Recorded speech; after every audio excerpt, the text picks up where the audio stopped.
Council for June 3rd, 2024 to order. I think it's Liz's turn for the flag salute. So would you please lead us? Okay. Oh, well, let's wait till the student center. So they can join us. Come on, everybody in the chamber.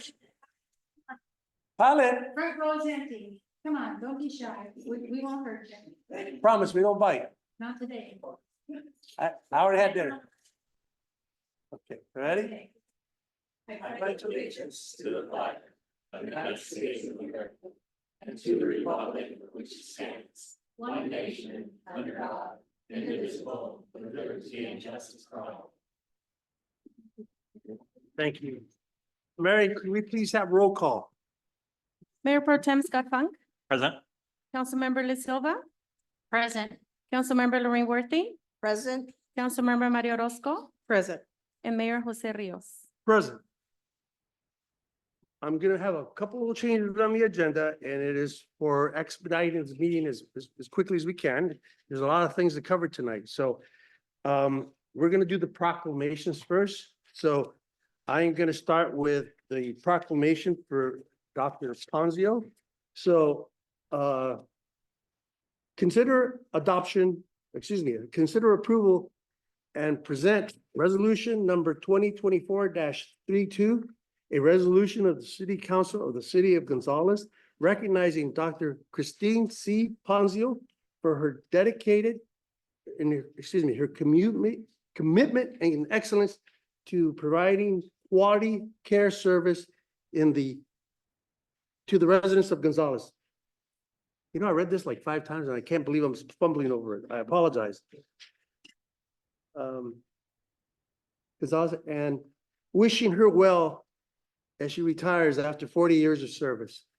Do I have a motion for approval? So moved. Second.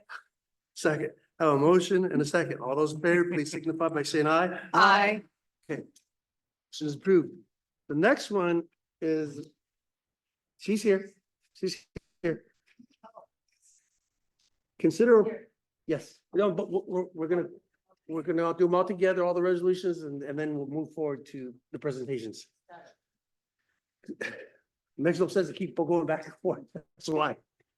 Consider approval of and present resolution number 2024-28, a resolution of the City Council of the City of Gonzales express appreciation for Martin Espinoza for 20 years of service to the City of Gonzales.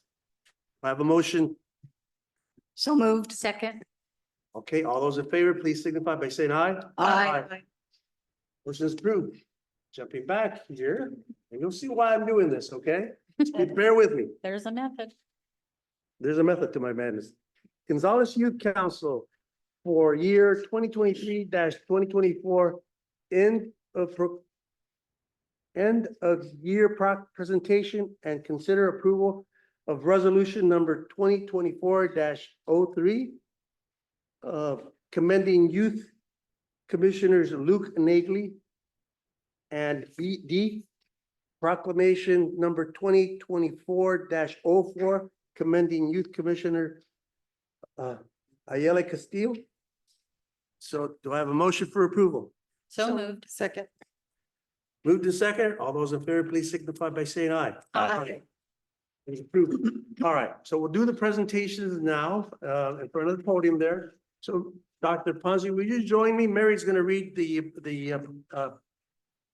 presentation. No wonder I didn't have my reading glasses. Sorry, got ahead of myself.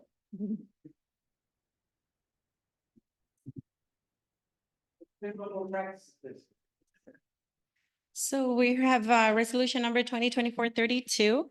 A resolution of the City Council of the City of Gonzales recognizing Dr. Christine Ponzio for her commitment and excellence to providing quality care and to the residents of Gonzales and wishing her well on her retirement.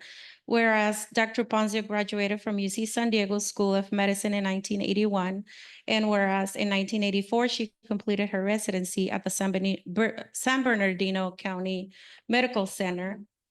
She then began serving the community of Gonzales, first through the Gonzales Medical Group and then through the Salinas Valley Health Taylor Farms Family Health and Wellness Center. And whereas the Gonzales City Council and the residents of Gonzales are extremely grateful for the many years of service that Dr. Ponzio dedicated to the health and well-being of the community.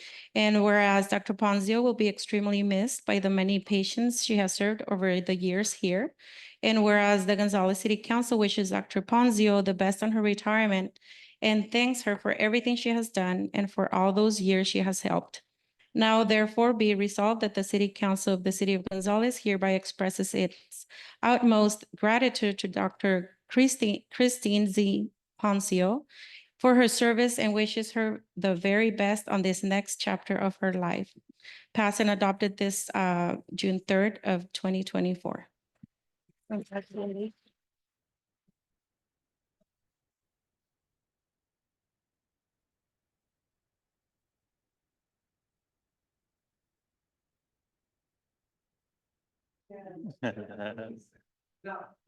we move on, before I graduated from Gonzales High School, if I'm wrong. My brother graduated from Gonzales High. With your local resident. Really solid there. And you came home. And I came home. That's why I came to Gonzales. That's.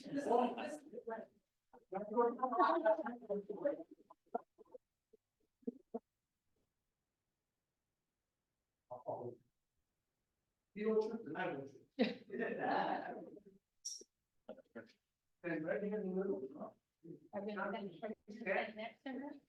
let's get right here. In between, see, that makes me look tall in between. It's okay. No, you're fine, you're fine. Carmen, can you do us a favor? Mary Tyler. Mary. Oh, Mary.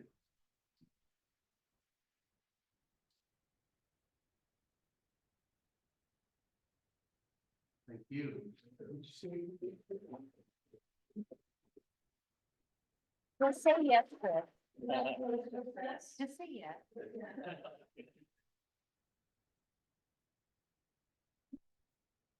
I promise to make this brief.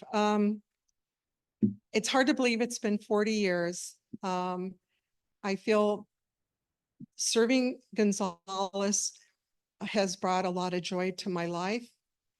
And I feel that I did my best to provide quality health care to the people of Gonzales.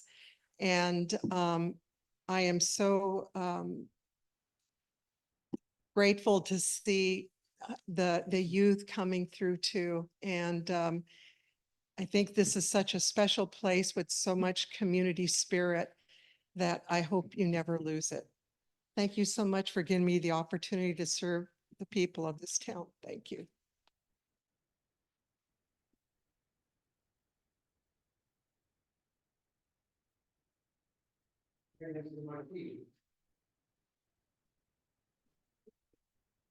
So we have resolution number 2024-28, a resolution of the City Council of the City of Gonzales expressing appreciation to Martin Espinosa for 20 years of service to the City of Gonzales.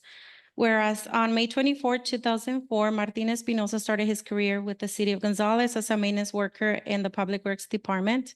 And whereas Martin works in all areas of public works such as streets, parks, public buildings, water, wastewater, and storm drainage. And whereas Martin has boundless energy and takes great pride in his work for the City of Gonzales and its residents. And whereas Martin is a key team member of the Public Works Department, he gives his best every day, which includes training the newer Public Works field personnel. And whereas the City Council wants to recognize Martin for 20 years of outstanding service to the City of Gonzales, now therefore be it resolved that the City Council of the City of Gonzales extends to Martin Espinosa its sincerest appreciation for having served the city for the last 20 years. Passed and adopted this third day of June 2024.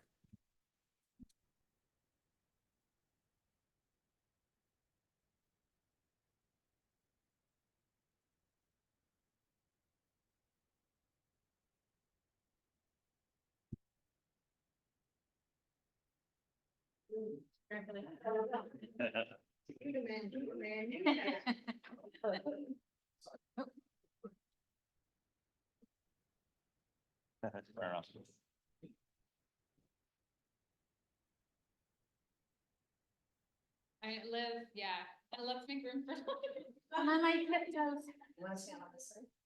Okay, thank God for yoga.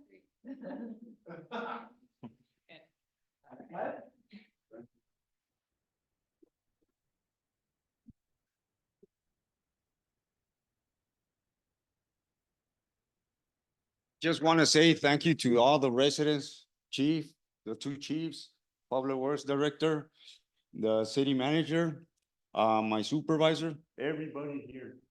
And I want to say that it's been a challenge in years because we have, had storms and all that. And thanks to the police department too, I remember that our backhoe didn't have any lights. 2 or 3 years ago, we were, having big issues with fallen trees. And the police department, put those big beams and we took care of that on C Street. And it's been a challenge, up and down, and I'm looking forward to have more challenges and to put the heart of the city always forward for our own good and our children and our grandchildren. Thank you very much. Thank you. Now, you're probably wondering why I kind of changed things around for the meeting. Because I wanted the youth of this community to see how important people are to this community. That if it wasn't for Dr. Ponzio or my team, a lot of things wouldn't get done.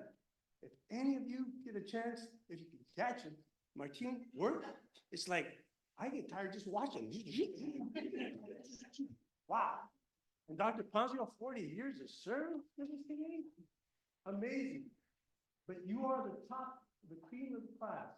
And I hope that you will take Gonzalez back into your heart and come home. What do you got? Mary, would you read, we're gonna read the first, the resolution? No. I'm sorry, yes, we're gonna read this one first, the two, youth commission, then we'll get to the last, and I'm beginning. The awards achievement for the seniors that are the top 11 of the class. So, Mary, would you read it? Proclamation number 2024-03. Whereas Luke Nagley served as a youth commissioner for 2 years from June 2022 to June 2024 during his junior and senior years at Gonzales High School.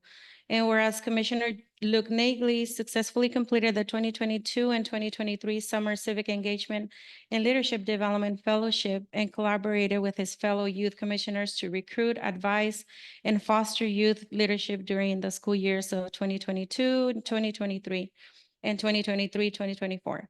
Whereas Commissioner Luke Nagley represented the Gonzales Youth Voice for 5 years as the longest serving youth council member. And whereas Commissioner Nagley represented Gonzales Youth as one of the youth advisors to the Gonzales City Council and served as a representative of Student Voice at the Gonzales Unified School District Board meetings.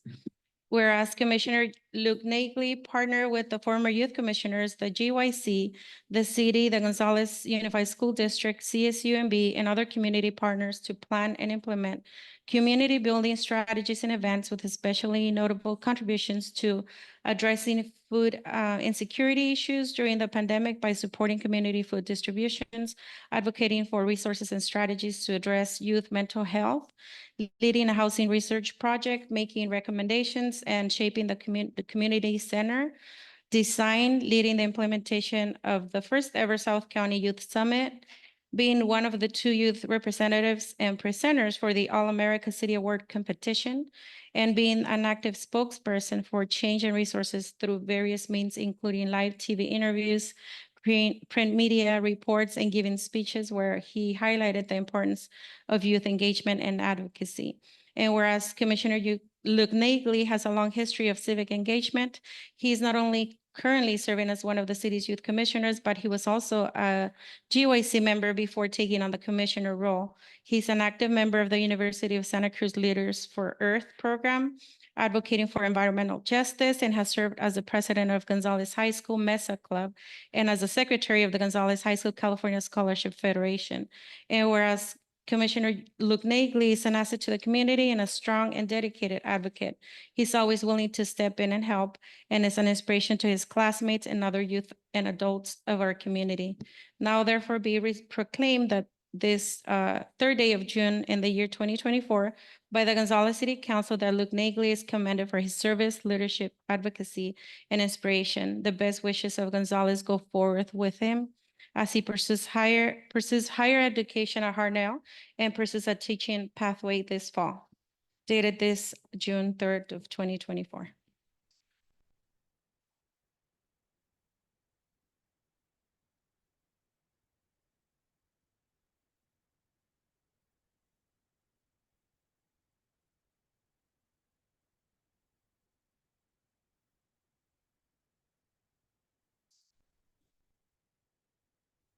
We can take pictures, but we'll do okay? Sarah, don't you go ahead and leave that in the picture, so we take the picture together, please.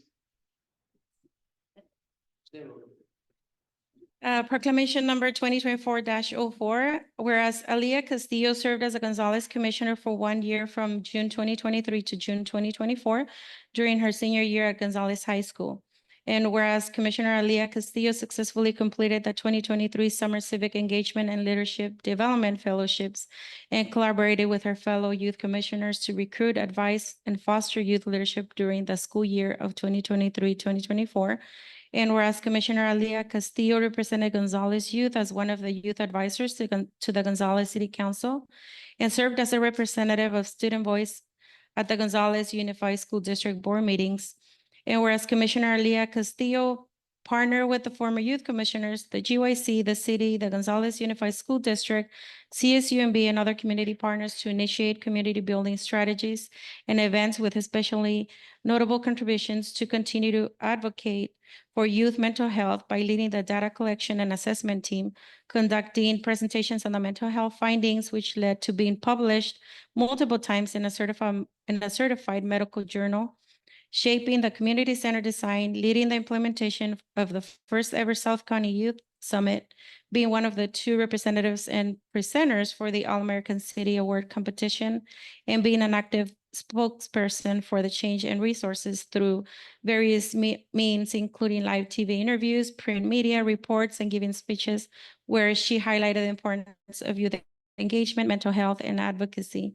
And whereas Commissioner Aaliyah Castillo has a long history of civic engagement, she not only currently serves as one of the city's youth commissioners, but she was also a GYC member before taking on the commissioner role. She's an active member of Interact, Friday Night Live, University of Santa Cruz Leaders for Earth, and Gonzales Girls Tennis Club, both of which she served 4 years.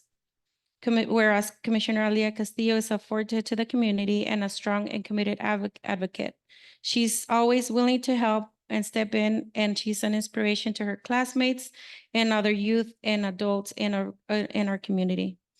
Now therefore be it proclaimed this third day of June in the year 2024 by the Gonzales City Council that Aaliyah Castillo is commended for her service, leadership, advocacy, and inspiration. The best wishes of Gonzales go forward with her as she pursues higher education this fall. Dated this June 3rd, 2024.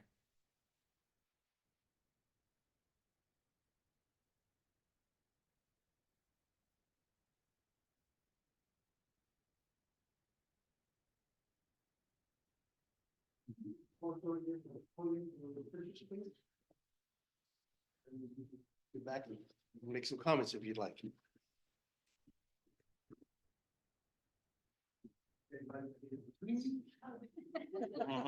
Congratulations, guys. Thank you. The next one's a meeting.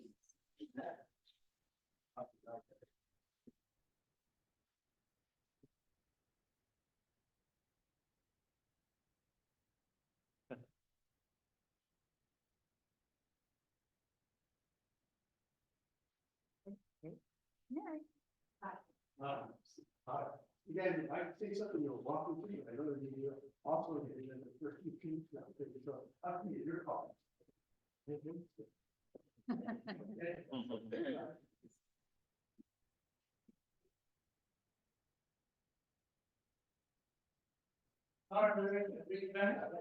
We're gonna read the first one, and then we're just gonna read the names. And this is the top of 11 students at Gonzales High School.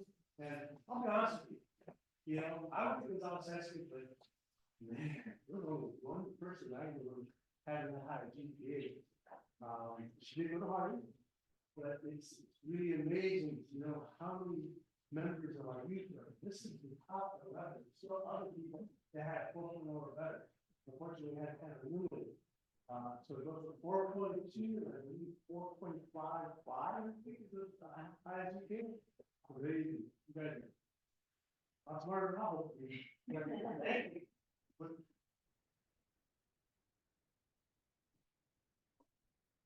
there's just for me, we have some privileges for the youth council, we're gonna present those to the youth council first, and then we'll move on to the top of the stars. Okay. But you're gonna read the first one, and he's gonna call the names out, okay? So we have a certificate of recognition. This certificate is proudly presented to Luke Nagley for proudly serving as a Gonzalez Youth Council member for 2023-2024. We commend you for your service, leadership, advocacy, and inspiration. We value all that you have done and will continue to do. So, Luke Nagley.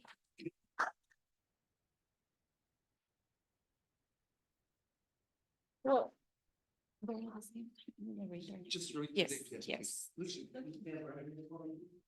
And you want to go to the front? Luke? Look. Yeah, Yeah. start for me. Alia Castillo.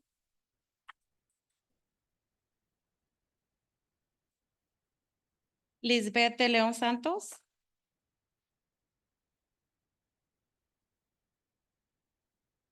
Valeria Cardenas.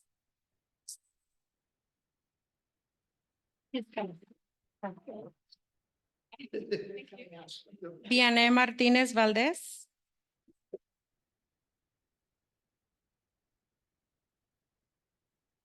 She's. Alejandra Piñón Ruiz.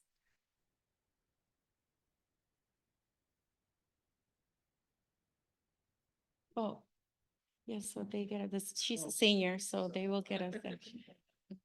Very good, got it. Ángela Madrigal.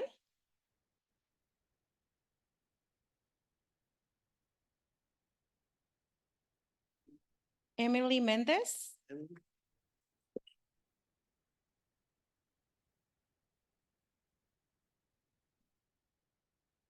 No, only the seniors. Yeah, she'll. Yeah. Jacqueline Gonzalez.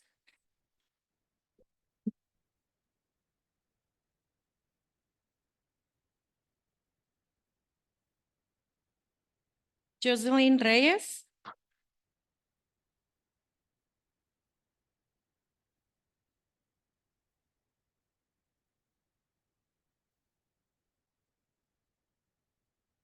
Judith Zarate.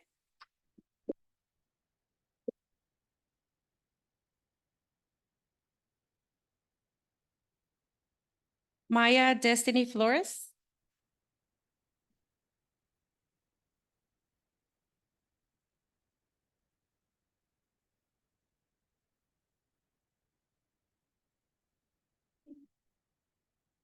Mirza López Valdés.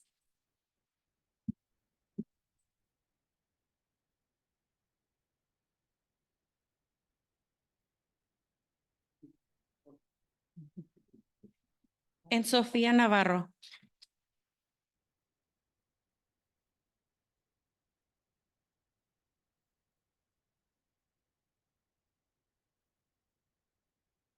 Right there.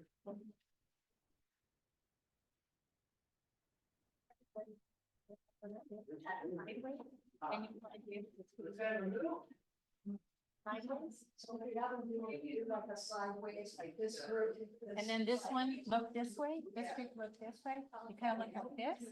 Squeeze in, squeeze in. This way you can get more in. There you go, there you go. Luke, Luke, turn the other way.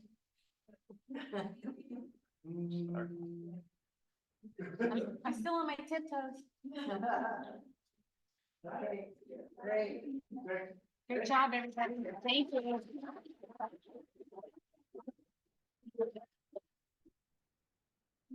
There's a lot of them. There's a few juniors in there.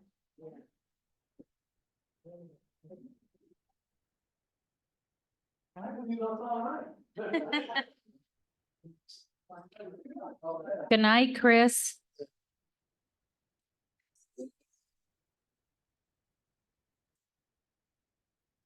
Now it's a GPA there, top 11. Right. And the reason we have top 11, not top 10, is the top, the 10th and 11th high, that's high. So it's usually rated 11, trials and 10.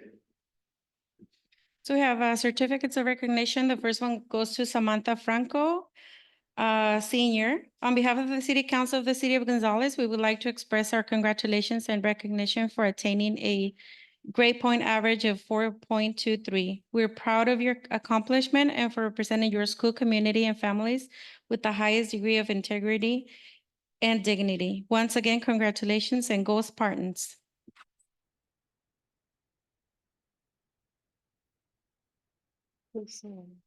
Oh, wait.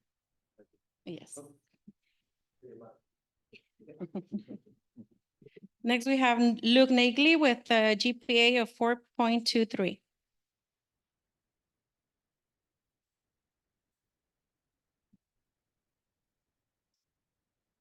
We have Emily Ochoa with a GPA of 4.25.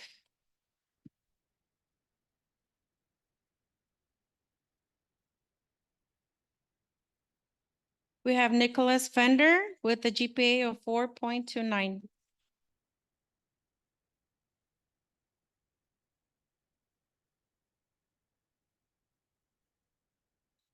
Yes. Judith Zarate, GPA 4.34.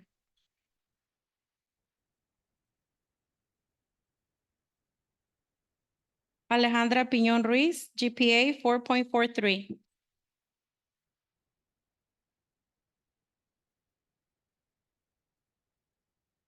Angela Madrigal Martinez, GPA 4.44.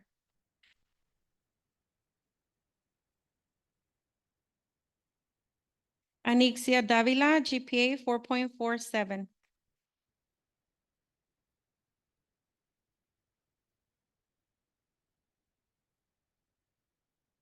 Diego Valladares, GPA 4.5.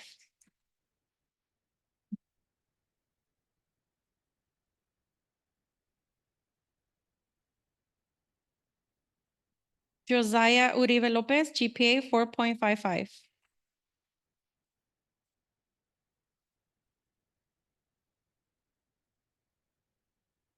Alexis Ayala Ochoa, GPA 4.56.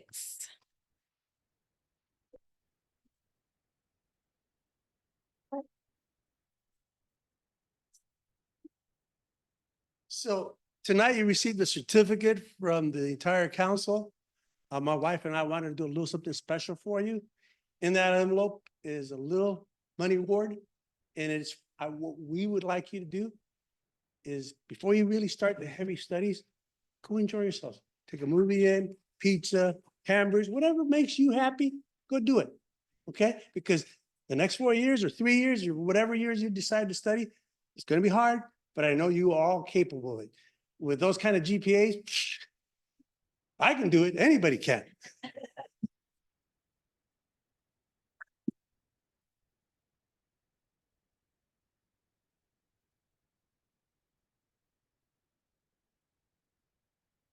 Do the sideways can, guys. Half of you look this way, half of you look that way. And I always get right behind Luke. What's the matter? I like Luke.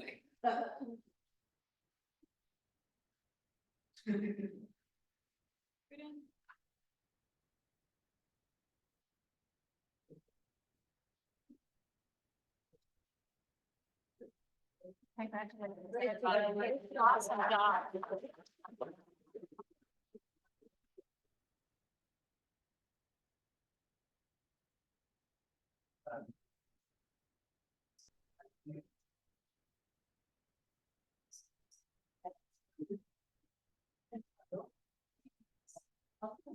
Now we get to the boring stuff. You're welcome to leave, right? Press the blue drive. The president.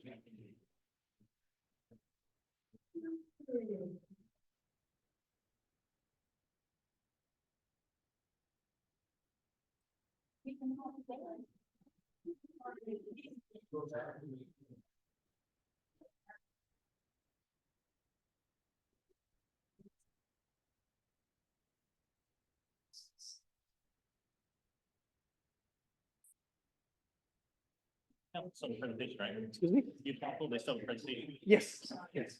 Yeah, I asked them if they wanted to say it up now Yeah. or later. I was trying to get you saying now. Sorry. It's wrestling, but. No, I think actually the presentation, right? Could we give a quick little announcement before? Right. All right, if we could quiet the chambers down a little bit, we'll move on with the business at hand. Mayor. Yeah, it'll just be a quick, like, 1 minute thing. We just wanted to say thank you. It's because we gotta get going. Fair We have enough. we have a senior activity and we gotta get going to that, to the senior sunrise. Yep, the senior sunset, sorry, where all the seniors get together and spend, their last moments together as seniors watching the sunset. But we just wanted to say really fast, thank you for this opportunity for being the youth commissioner. It's really something that no other city really has. It's really, I'm really grateful for the opportunity. I was able to do a lot of change, a lot of personal change I wanted to see in the community. So I just want to say thank you for all the amazing things that you've let us do as a youth council, as teenagers, and letting our voice be heard at the table. And I just wanted to say thank you. And I was on it for 5 years, so that really showed that I was in it to win it. I was really committed for it. But yeah, I just wanted to express how grateful I was for the opportunity. And I hope the youth council continues on to when I have kids. So Awesome. I know, well, I hope it'll be around for a really long time, but thank you. Thank you so much. As well as what Luke said, everything that he said above was true. Meeting the people through the city, the staff, and learning everybody about their jobs, their commitment through the city of Gonzales was a huge appreciation. Learning through the GYC, so much appreciation to all of you. Thank you. Thank you. Great job.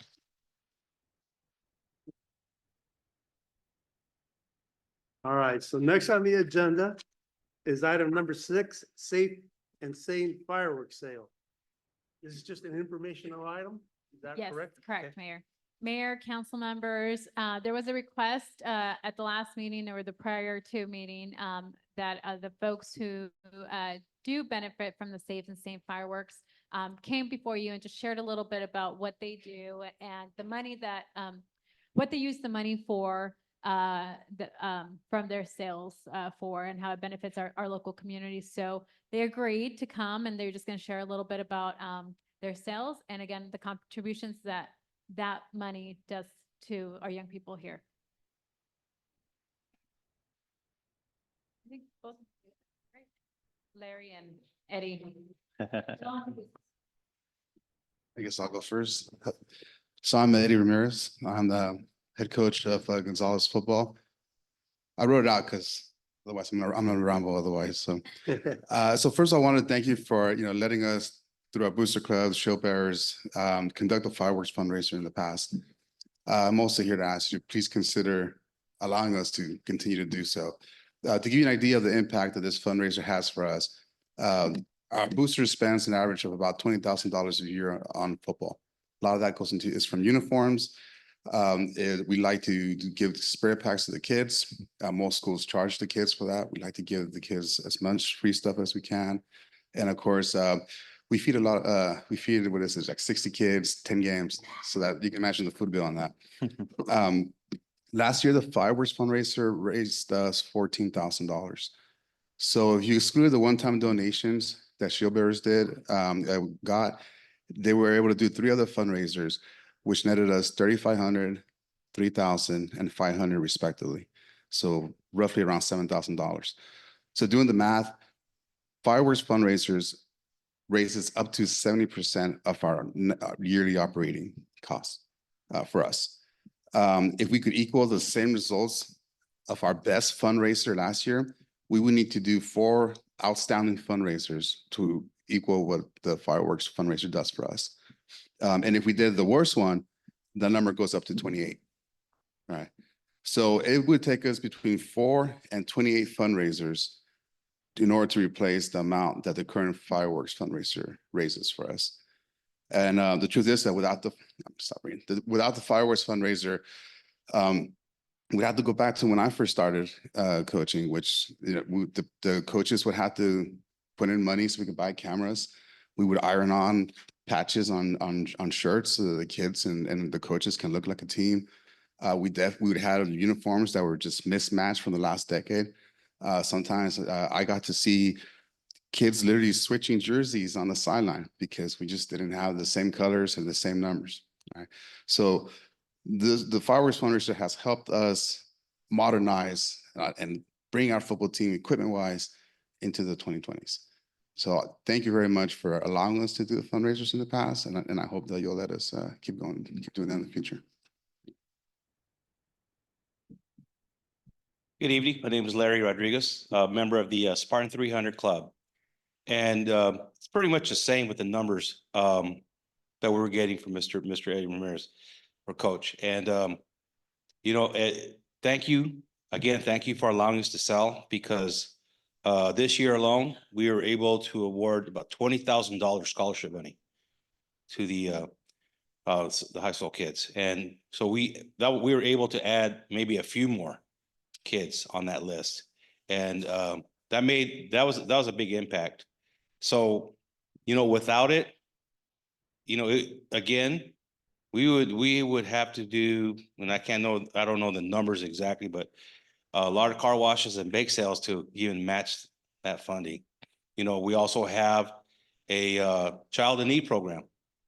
So what that is if you have an athlete that's going through some hardship with family hardship and let's say can't afford football cleats or basketball shoes and or cheer uniform or whatever they need, we have a form and give to the coach. They fill it out, and we'll buy that for them. We'll purchase that for them. So and we help a lot of kids in that way.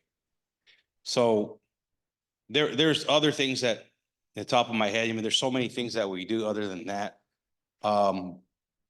We bought volleyballs for the girls a couple years ago. They didn't have any practice balls, so we brought them a cart to wheel around, and I think 12 volleyballs, at least 12.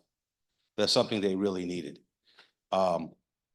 Baseballs, we purchased baseballs for the baseball team, and those are expensive. We had a new coach, wasn't familiar with the fundraising part, so we helped that coach out. And that's what we do. And thanks to the city of Gonzales and the good people of Gonzales, we were able to make that happen. So again, we appreciate everything you've done for us, and thank you. Thank you. This is just a presentation. Okay, so the next item on the agenda presentation is 4th of July preparedness. Okay, this is, yeah, we have a presentation. So, both chiefs and I are gonna share this information. We're gonna pull up the slideshow. Let it come on. So as you know, we've been working with the committee, and there's internal operations and readiness that we are taking on to begin to prepare for the 4th of July to hopefully prevent, you know, situations that mirror what happened the last 2 years, right? And so we wanted to come before you today to share a little bit about what we have in the works and just give you an update on how we are getting prepared. So next slide, please. We'll go into a little bit of our preparedness efforts, a little bit of the education and outreach that we share we're gonna be embarking on as we get closer to the 4th of July. We're going to share a little bit about the drone and what that does and how that's an additional tool for us. And then our plans just to deploy staff. So next slide, please. So you'll be hearing more and more throughout the month regarding the ordinance updates that we made. It'll be in the city manager's report, utility bill stuffers, flyers, and banners throughout town, just to notify folks of some of those changes, but also to remind them to keep it safe and sane, right? We want to make sure people just focus on safe and sane and don't use any illegal fireworks. And you'll see a lot more on social media. Chief Musio, as part of one of the outcomes of the committee, worked on a video that we are going to be sharing. I'll let him introduce it, but he was out and about getting some footage. And so we're ready to tee up the video, please. And if you want to introduce what you did. Yeah, I just want to say this video is going to be showed tonight in its entirety. It's only about 2.5 minutes, but it is meant to be split, to be shown in separate segments that we can do on social media to make it a little bit more digestible. This video came about as was said earlier, a recommendation of the fireworks committee that you, the council, appointed.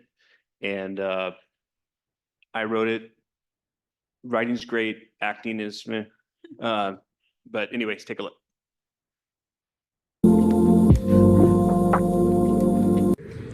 Illegal fireworks have caused devastating fires in our city, injuring residents, damaging property, and leaving Gonzalez families homeless. Illegal fireworks start grass fires along the highway, causing car accidents and putting us at risk of being struck by vehicles. Fires caused by illegal fireworks cause delays in our response to serious medical emergencies, such as heart attacks and strokes. The risk to you, your friends, and your family by illegal fireworks is not worth it. So this year, the Gonzalez Fire Department is asking you to please celebrate responsibly and don't use illegal fireworks. Possessing or using illegal fireworks can result in misdemeanor or felony charges and fines up to $1,000 and jail time up to 1 year. There are also penalties for property owners who allow illegal fireworks to be discharged on their property. The Gonzalez Police Department takes illegal fireworks seriously, and when we catch you, we will prosecute you to the full extent of the law. Additionally, the Gonzalez Police Department will be launching an unmanned aerial vehicle, commonly known as a drone, in search of illegal fireworks.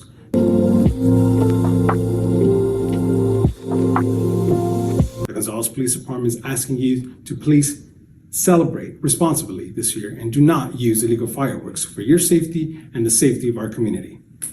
The 4th of July is a time to celebrate our nation's independence and where some honor our veterans who have sacrificed to keep our country free.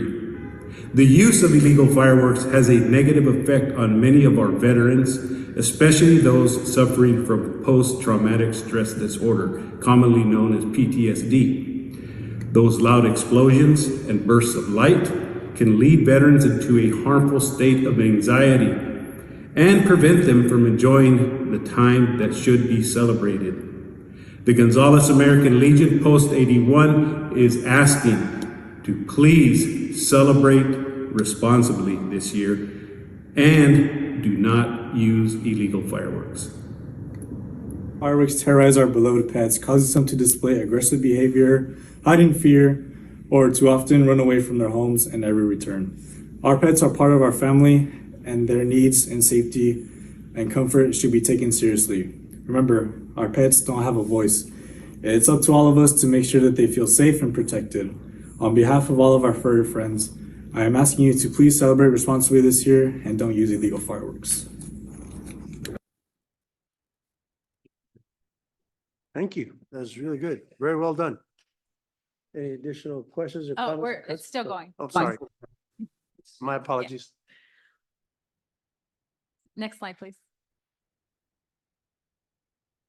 So on this slide, real quick, we're just going to recap a couple of the biggies from the ordinance that was passed at the last meeting. They're updating the fireworks ordinance. Fireworks are going to be allowed only on, and this is safe and sane fireworks we're talking about here, allowed only on July 4th from 11 a.m. to 10:30 p.m.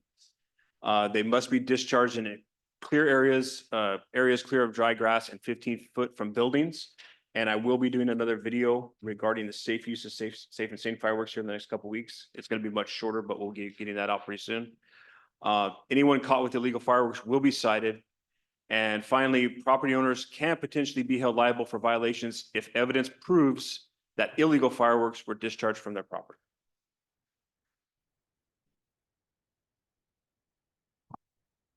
So fireworks stats as it relates to illegal fireworks incidents since 2021 to date represents a total of 57 calls, of which 972 fireworks were confiscated by officers and 10 citations were issued. If you break it down by year, 2021, we had 20 calls, 313 items confiscated, 1 citation issued. 2022, 14 calls, 116 items confiscated, 4 citations issued. And this past year, 2023, we had 23 calls received, 114 illegal fireworks confiscated, and 5 citations issued for last year. Most illegal fireworks confiscated by officers were abandoned on sidewalks or roadways prior to officers arriving on scene of where the activity was taking place. Some of the confiscations were a direct result of officers observing the violation and the people discharging them receiving citations. This year, the police department will be utilizing a unmanned aerial system commonly known as a drone for assisting in the enforcement of illegal fireworks. We will not only be deploying the drone on the 4th, but also days leading up to the 4th of July holiday. Sergeant Melgoza is the drone pilot and will provide a drone introduction here shortly.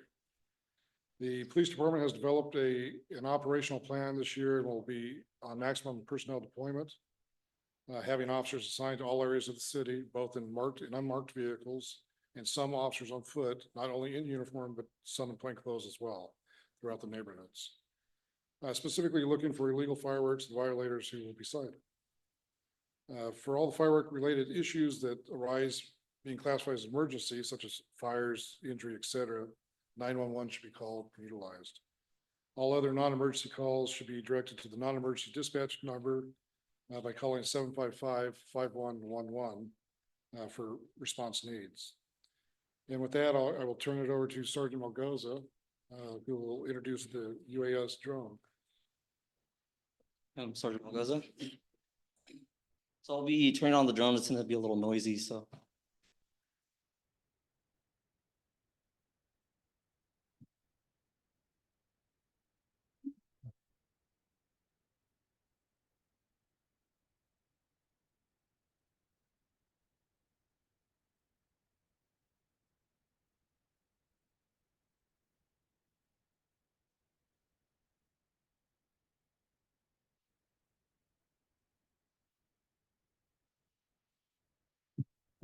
Hi, Sergeant Melgoza.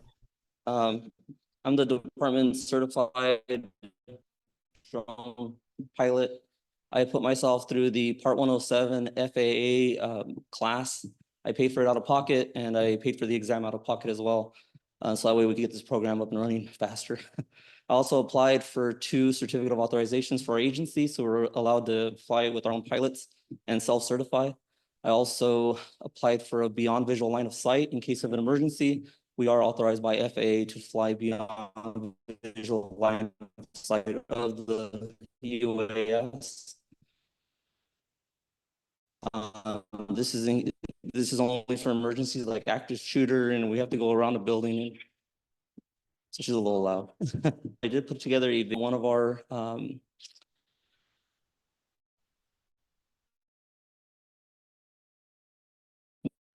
New Year's Eve,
live stream, so if I need to tell someone something specific, I could actually say it to the remote and it'll say it on the speaker.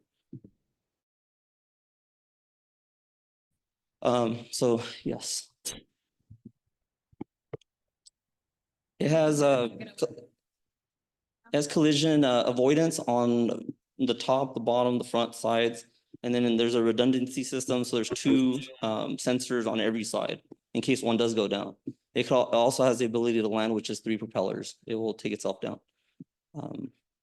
Maximum flight speed of 51 miles an hour, maximum distance.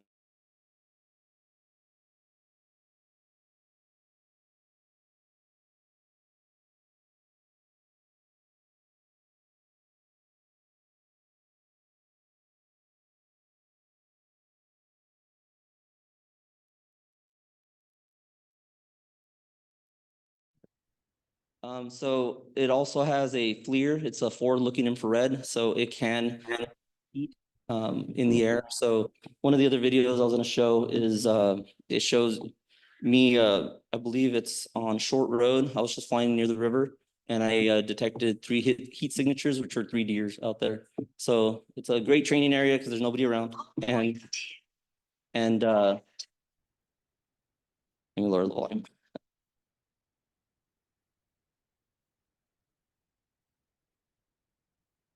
Okay, so this shows the auto tracking capability of the drone. It is following a vehicle, just a random vehicle. I was driving on First Street. That vehicle is still now turning onto First Street from Elko. You can see it in the center of the screen. It is simultaneously recording. These are the deers I was just referring to. You can see the heat signatures. They kind of just glow at night. This is completely pitch black. Now this is a spotlight lighting those same deers up at night. So this is training I would do just to, as if we're looking for a person that's running away from us. I mean, there's a good sized deer we're looking for.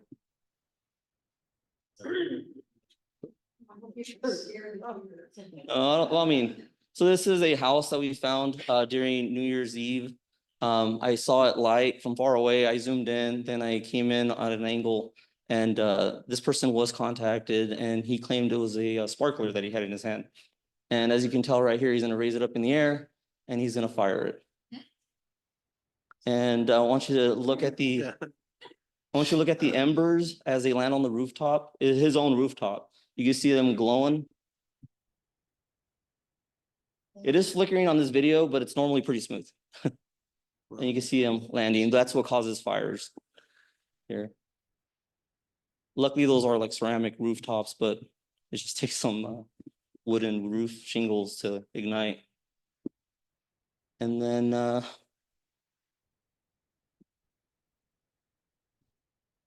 sure which one is next.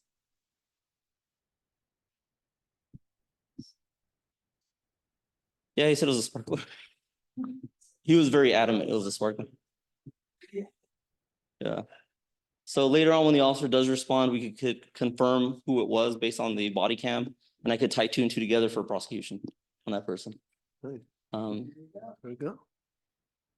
This also has the ability to pinpoint exact addresses. So if I see something launched, I can actually point the pointer directly, the crosshairs directly at that residence and put a pin there.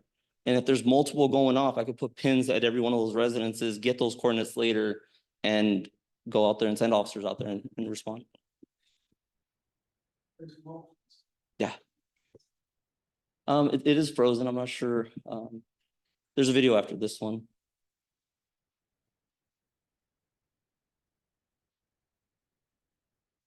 No? Okay. The next video is just, I believe I was at the FFA farm, just looking at those heat signatures from the goats and the cows out there, using the spotlight at night. And then I was going to show you the training that we do to get certified with this drone. There is like an obstacle course that we do just to take photos of, well, there's the goats. That's what they look like with the heat signature. But there are I also made the course out of, I bought some buckets, and it is an actual course from the National Institution of Standards and Technology. It is a course that we have to fly over buckets, take photographs of circles inside of that, and then we grade it based on the way they look. And that's the spotlight from about 400 feet up. and then it's zoomed in, so it just lights up the whole area. So it doesn't look that bright here, but it does get pretty bright. Yeah, so those are the buckets that I put together, I made. And so they're lined up in that specific way. Other agencies use this exact same course to certify their pilots. And those are the photographs I took, part of the grading system. Based, if you could see the green circle, if you could see all of it, you get graded 5 points. And there's it's a series of photographs that we take. And that's pretty much it. And I'll answer any questions that you may have.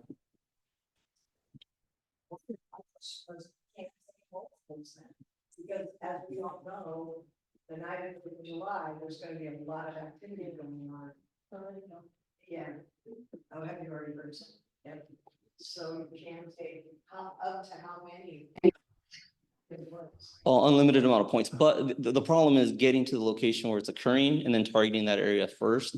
Because as soon as you hit there, and then there's gonna be someone on the opposite side of town. So we're gonna deploy officers throughout the city strategically so we can respond rapidly and be able to send the officers to those addresses.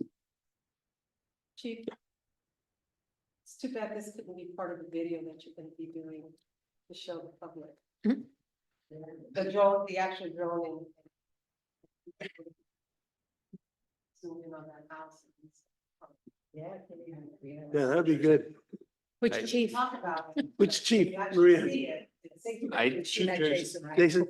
Yeah. Okay. Chief Dobbins. We had a lot of fireworks that we targeted. This is just one of them. I mean, it's amazing just the capability of the zoom and being able to pinpoint where it came from and then targeting the residences, because we all remember last year and I don't know who actually went. I was there at the fire. It was just a horrible scene. Yes. So other than yourself, are there other officers within our PD that are going through the training yet? Not yet. I know. I'm sorry. It's in the works. It's in the work. We planned. So it's a challenge by Officer Melgoza for the rest of them to pay their way as well.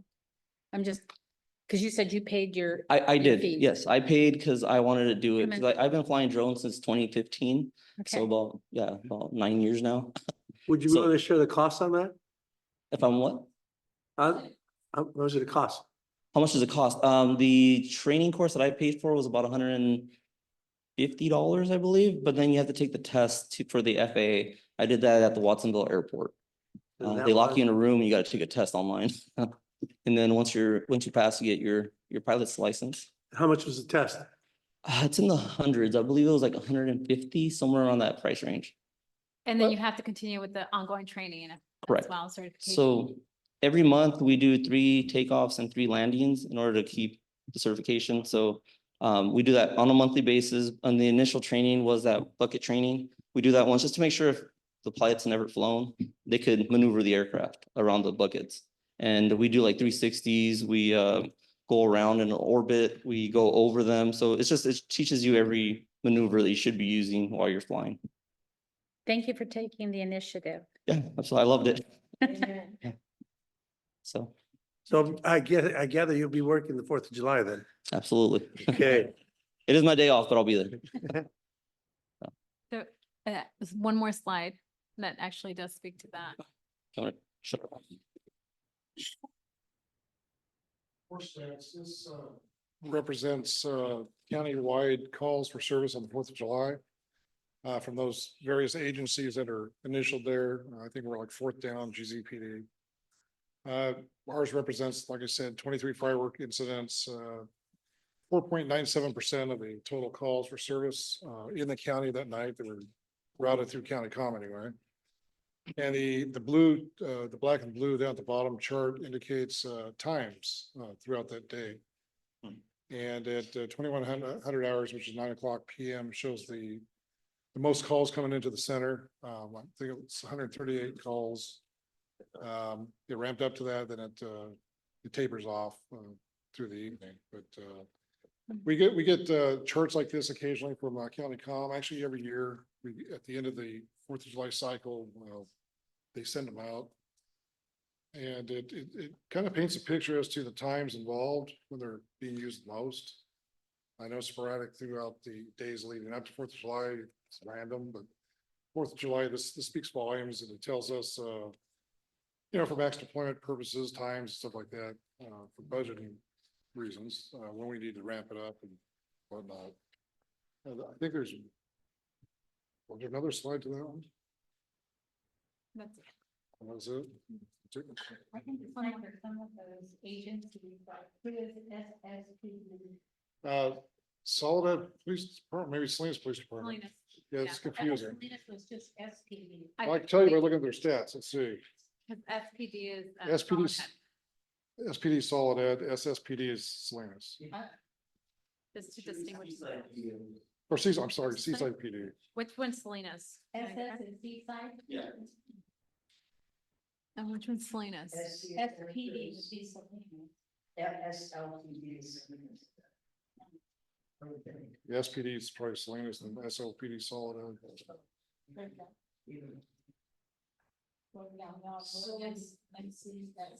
Quick question, chief, on that chart, you said 9 o'clock is around when you get the high, because it starts to get dark. At Let's- that point, Let's figure here. Start to taper off, do you have that set? Well, the same night, I mean, it's, you show at 10 o'clock is, 138 at 9 o'clock and 94 at 10 o'clock and 45 at 11 o'clock. Yeah. And that's all they provided. I wish I could tell you more, but that's all they provided. So, So, anyways, next page. Keep going. So then in conclusion, staff, you heard it, will be out in full force. We are gonna have both fire and PD on overtime in locations throughout the community so that we can have a fast response. And we will be out there, you know, enforcing and doing the best that we can to fight the illegal fireworks. So, yeah, any additional questions? We will take that. Yeah. I just like to see if we could hand out flyers during the 4th of July, the cities are. That's in the plan. You know, I have a question or a comment. Years ago, when I was in produce and we had some issues going on, the sales office actually drove around at night to kind of see what was going on. I wouldn't be opposed to doing that as a volunteer, to just get in the car and kind of look around and just say, hell. I mean, I don't know how the rest of you feel about that, if you think that's odd, but it would be something that I would be willing to do, you know, like for an hour or so. I don't know if there's a precedent on that, or if there's an issue with that. I've been approached by several community members expressing the same thing. They're interested in volunteering to do that. We know there's fireworks going off. Yeah. We know the general location, so if people were willing to go the full length of identifying what they've seen to us to help the prosecution, that's where you make a difference. Just to be reporting it, it's not gonna do anything. We know, we could hear it too, we can see it. So, Reporting it, you don't but necessarily. I appreciate and value the fact that the public, community of Gonzales is willing to step up and volunteer to do things like that. So I do have a couple of community members that are willing to go the full length. So we'll be having further discussions with them before the July. Okay, All right. Is that the end of the presentation, Carmen? Yes. Okay, then we'll move on the agenda. Business from the public. Business from the public not on the agenda. Any member of the public may address the council agency for a period not to exceed 3 minutes on any subject not on the agenda. The council agency will listen to all communications, but will take no action. All right, Henry Martinez Jr., you're gonna love this. California has privacy laws against drones. And the civil code is 1708.8. That prohibits the use of drones to capture or recording people in private places without their consents. I just saw a video of you guys showing homes. And you guys distributed that video. But we. So you guys are in violation. Excuse me, Mr. Martinez. In response to what was just discussed, correct? No, this is public comment. This is public comment. It's We public should comment. not be responding. Yeah, it was a presentation, so he's allowed. Am I correct, Michael, that this is allowed comments? Because Yes, I heard you say. public comment It is- not on the agenda. well, but that was a presentation, so technically it wasn't a agendized item. Sorry. That's okay. All right. I apologize, Mr. Martinez. Please continue with your. Do I get that time back? Yeah, Mary, can you have that time back? Yeah, let's just reset it. Let's just let it die out then so that it's there's no other starting. Okay, I apologize.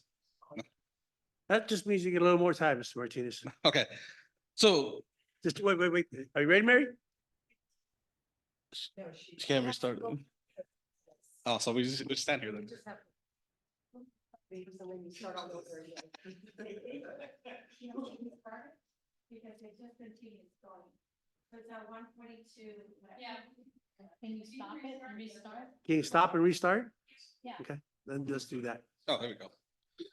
Okay, Okay. California has privacy laws for drone usage. Which capturing images, recording of people in private places without their consent. This includes entering the airspace to capture images, videos, and surrounding recordings. You know, you can't do it. That drone, complete violation, and you guys just proved you guys violated that. Those homeowners don't know, hey, you're recording their homes, their airspace. We are entitled to privacy. I can't put my cameras on my house to overlook my neighbor. Such a thing called the line of sight. You can't do it. You cannot record anybody without their consent. I'm gonna find out whose house and that guy that was shooting off that firework, I'm gonna find out who that is. He's got to know his rights. This is crazy. I was lucky enough, the information for that drone was just leaked earlier before the city council meeting. I was trying to get it myself. I couldn't get it. There's also a bounty on it. You guys need to seriously look around all over the internet, Discord and all of them. You can see what's really going on in this town and what's happening. A lot of information is going out there. Second, the Gonzales is dirty. You got dead trees on Alta.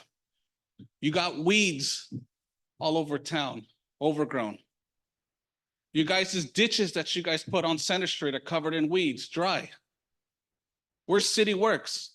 I put an order in for a tree that's blocking the whole sidewalk and the kids are crossing in the street. 2 weeks later, nothing.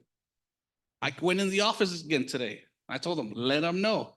The tree, I can't cut it myself. You know, if it was on my property, it would be cut already, but it's not. It's blocking sidewalks. You got garbage everywhere. There's trash everywhere you go around this town. Nobody cares about this side. You know, what is it? Downtown, the streets are a mess.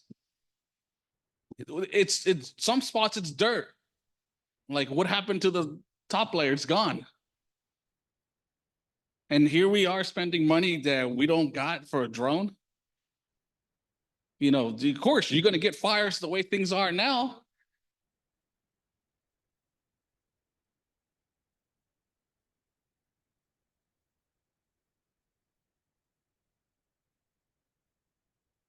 Oh, I can't talk that. Oh, yeah. Henry Martinez, 112 10th Street. Chief, strangers, watch out for them. They're already walking around town. And the other day, you guys love saying the Gonzalez way. And I believe that we're citizens and we have our opinions that we have our opinions to give. Then it's up to you whether you accept them or don't accept them, but doesn't give you the right to shove the finger in your face and tell me that I'm mad at you because I yelled at you. I have it all on video. And there's one of your board members you picked for to talk about, one of the people, your committee members you talked to put against the fireworks, against thing. And he's driving away laughing, making gestures that he put that law in. That's the kind of people you guys pick? He probably got mad because I told him something in an open forum in the meeting, and he comes back, gets me the next meeting and tells me, yeah, like that. And I'm like, that's behavior the people you guys pick? No, he needs to understand, as soon as he starts talking about the public, he becomes a public figure. And he has to take comments, negative or positive, because it's free speech. Yes, it is. As long as it's not damaging, I don't insult your character. I don't insult you personally, but I attack your position as mayor, council, police chief, fire chief, public works. It's freedom of speech. And you guys allowed the police officers to drag me out of here 2 Novembers ago, when an open forum, to drag me out to tell me I hit some lady with a cell phone, and then change it to, what was it, Wise? Disturbance? Did the mayor bang the hammer? No, he did not bang the hammer. Those strangers that I'm talking about are going to look at it when they come, or they already are here. And that ticket I got the other day, they're going to investigate that too. They're already in town. So, free speech. And because we filed a complaint, the police department's been harassing us for 10 years. 10 years, 15 years. They have not left me alone. I try to be nice with him, and he backstabs me, allows his sergeant to come and harass me at my house for a medical. Thank you. Thank you, Mr. Martinez.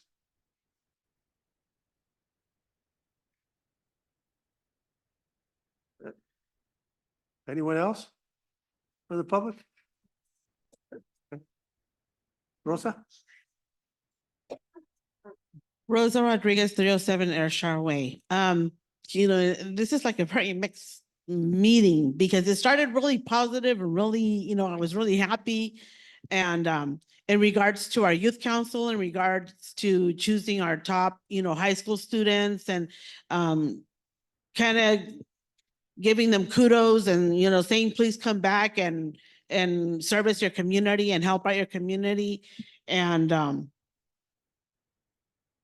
one of the things that I feel when I come up here is like, I understand that you say we can only listen, we can take no action, but sometimes follow-up takes a really long time. And sometimes I feel like these 3 minutes are a waste of my time because it takes forever to get something on an agenda.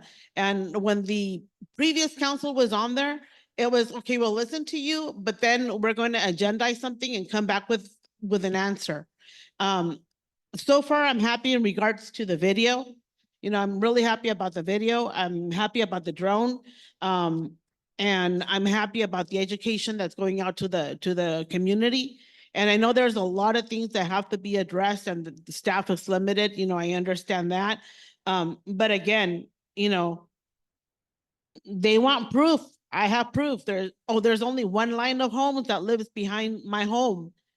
People that live behind my home, and it doesn't take a rocket scientist to know who's, lighting up the fireworks. And my husband got up on top of our tool shed and figured out who was lighting them too. And they have, they're related to officers here in the department.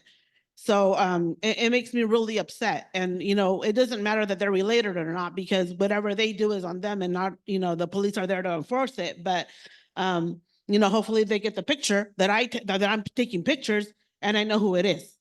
So a picture is worth 1,000 words, and there are all the, the ashes that are coming down. And so, yes, I'm upset about that. And yes, I'm probably displaying my shirt because yes, we have a freedom, but we also have to think of all our veterans, and that's not a way to celebrate them. Celebrate them on the 4th of July, going to memorial service at the cemetery. That's where you pay your respects. Veterans Day, you know, that's where you pay your respect. But this kind of fun is, you know, is not our respect. Anyways, I'm just really happy that things are getting done, and I'm just upset. And at some of the things that were said, because we're here to service the community, we're here to keep them safe, and we're not here to, you know, please spoiled brats. Sorry. Thank you. Anyone else from the public wishing to make a comment? See no more. I'll ask Marisol, do we have anyone via Zoom? No comments via Zoom. Mary, any comments via email? No comments via email. Okay, then that being said, I'll go ahead and close the public comment period and bring it back to council. And we're moving on to the consent agenda. There's Michael, and correct me if I'm wrong, there's a couple of consent items that I believe some of our council members would have a conflict with and should probably step off the diocese before we approve that consent agenda. Yeah, Mayor, maybe the city manager was gonna make the announcement, but we're gonna need to pull items 13, 14, 15, 16, 19, 20. And I think there was also a discussion about pulling 21 and, 21. Okay. So, yeah, and most of those polls are the result of the fact that we're doing the annual process that has to do with the initiation of the assessment process. And council members who live either within one of those districts or within 500 feet are conflicted out from participating in those discussions. So we'll pull those, and then we'll do the swap out where people have to leave the room and other people get to vote and so forth and so on. I'll also mention that with respect to item number 22, just to publicize the fact that the council, staff is recommending that you adopt a resolution that will move the regular meeting of July 15th to July 22nd. That will accommodate a number of assessment actions that we need to have on that date. So I think the easiest way is if I pull those items number 13, 14, 15, and 16 and then once those members. If you pull items 13, 14, 15, 16, 19, 20, 21. 21, okay. And then you can entertain a motion for the approval of the rest of the items on the consent. So those items removed, then I'll go ahead and entertain a motion for the remainder items. Unless you guys have questions or another additional items you would like to pull for clarification or any other reason. Move to approve consent with the exclusion of the numbers mentioned. Second.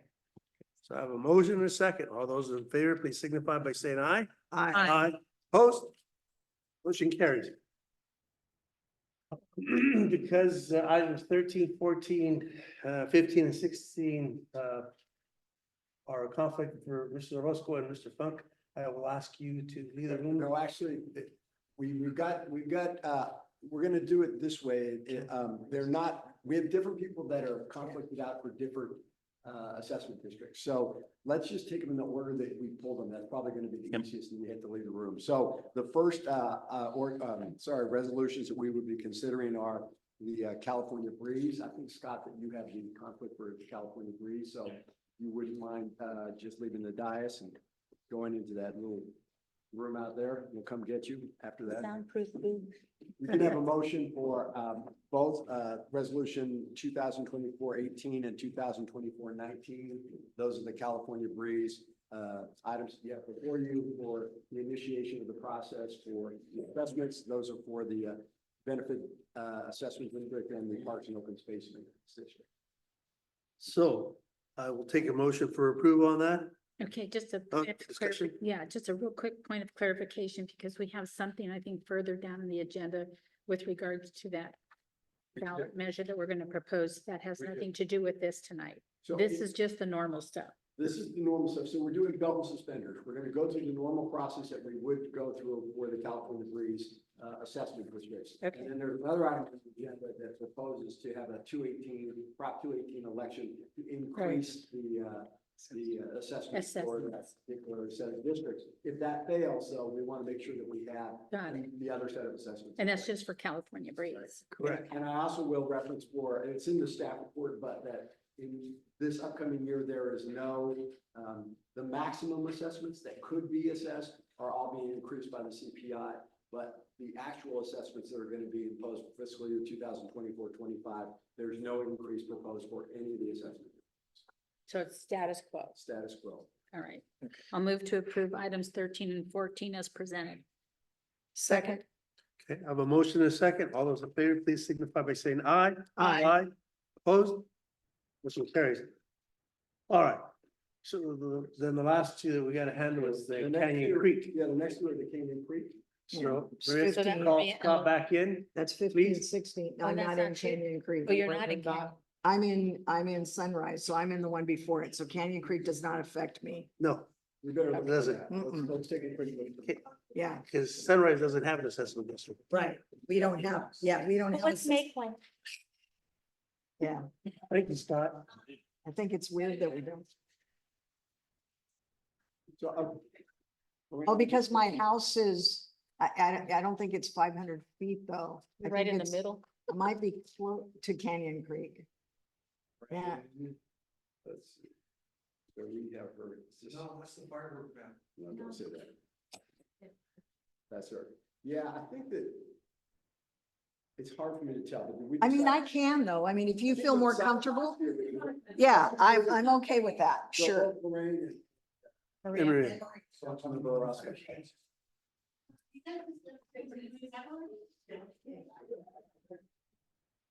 Just the run,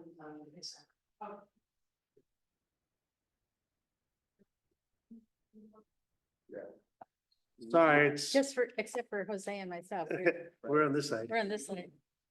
Yes. And we still have a quorum. Those Okay. are one, We just need a motion to approve those two items, 15 and 16, which are the assessment, the initiation of the assessment process for the Canyon Creek Benefit Assessment District and the Canyon Creek Parks and Open Space Maintenance Assessment District. Motion so moved. Second. All those in favor, please signify by saying aye. Aye. Opposed? Motion carries. All righty, let's get those two council people back to work. And now the last one, Mayor, is you, conflicted out for the Cipriani Estates. Okay, that's, which item is that one? 19. 19 and 20. So, Scott, all on you. I got it. Musical chairs. Really. Oh, That's why I wanted to do the kiss first and get them out of here. Yeah, really, they don't want to see this part. I thought they said, hey, this like, Huh? forget political party, right? Okay, so you. Well, I'm closer than he is. Oh, but I don't own my home. My mother owns my home. Way to go, Liz. Yeah. So you did which one? Now, we did 15 and 16 now we're 19 and 20. I thought it's because, So it's not the mayor's residence, it's close, it's a property owned by the mayor. He owns. that's what I'm saying. He owns a property Those close. properties, yeah. Yeah, that's why I was saying. Yeah, yeah. Okay, that's fine. All right, so we just need a motion then for approval of items 19 and 20, which are the Cipriani Estates Benefit Assessment District. and the Move to Cipriani approve Estates. 19 and 20 as stated. Second. I have a motion and second. All in favor?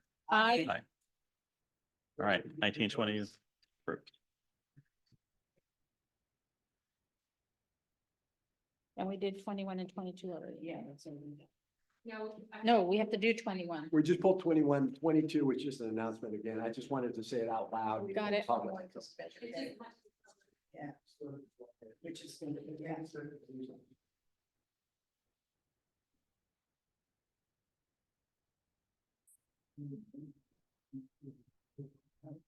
Yeah, we haven't done 21 or 22. All right, We're back on track. we're back on track. We're at the regular agenda items, right? We have 21 Wait, consent, 21. 21, all right. Yeah, yeah, when you were out of the room, we did a secret vote when you were gone.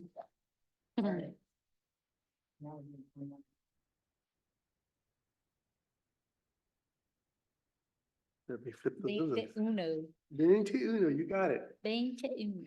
So consider approval resolution 2024-29, a resolution of the city council of the city of Gonzales approving the priority list of services and programs to be funded with tax proceeds received from the Measure K transaction and use tax during fiscal year 2024-2025, including funding allocations. Staff? Mayor, council members, Measure K Oversight Committee met on May 28th to review and detail the recommended list of programs that you have in front of you today. They have recommended it for your approval this evening. And the list of programs and funded services is there for your approval. You are now to take public comment, and if you so desire, discuss any of the recommended projects coming forward. And I should share that 2 of the council members are on that committee, so if they want to chime in or add anything else to the report, now's the time. One thing that I would like to just share with everyone is that we had a very good discussion with the committee, looking at the list and trying to figure out where we thought things should be moved around a little bit. So there were some adjustments made. I think that hopefully you will all feel good about the adjustments. But we did increase our community action grants by $5,000, which is something I thought you guys should know for sure. So we went from 30,000 to 35,000 for the community action grants, which is the biggest one. And I know Carmen might have something to say about one of the other issues we discussed. The only other one, I guess, that I had to do some homework on was the Hartnell Promise program. We were funding them at $15,000, and the committee wanted to know what type of impact, if any, a reduction of $5,000 would have on the program. I was told that it would not have significant impact. Actually, they were very thankful that we still could contribute $10,000. And they shared with me that the last year they actually were able to serve 50 Gonzalez students with that amount, and they plan to continue to do so and do not plan to turn anybody away. So very excited that they have whatever contribution they can get from us, and have guaranteed that they will continue to support our students in the program. Wow. Yeah, the only thing to add, Mr. Mayor, as Councilmember Worthy noted, yeah, there was a lot of thoughtful comment or conversation at the Measure K meeting. I think we met on it for probably just about an hour, so there was quite a bit of discussion on it. So. I'll go ahead and open it up to the public. Anyone from the public wishing to comment on this item, may do so at this time. See, Rosa. I heard.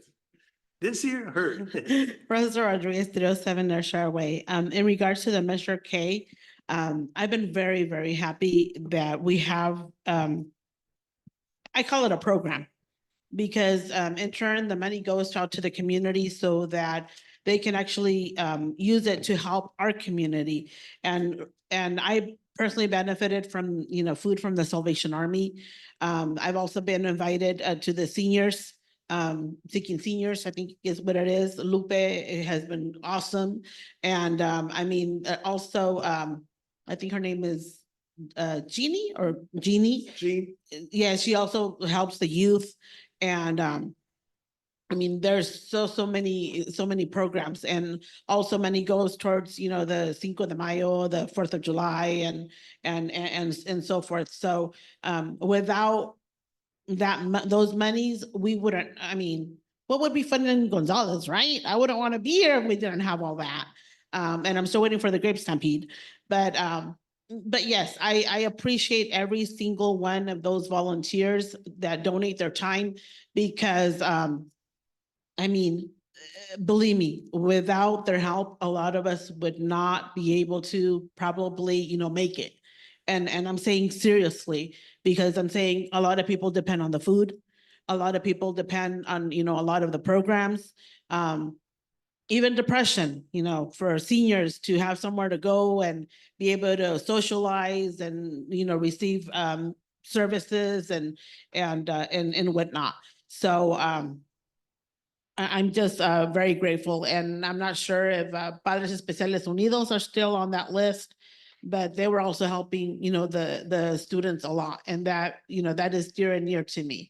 So I just want to say that I am so happy that they're able to do it, because I understand what Carmen says, we're understaffed, we can't be everywhere all times, and this is another opportunity where somebody else can actually pick up where the city is unable to because lack of staffing. So I am just very, very grateful with Measure K. So thank you for those of you that are still on the council and that are also on the Special K, because that's more time that you're not with your families. And, you know, you're helping to allocate those funds where the city needs it most. Thank you. Thank you. You're welcome. If I can just say one thing too. Sure. I kind of wish that the Martinez's were here because they did make a comment about our city.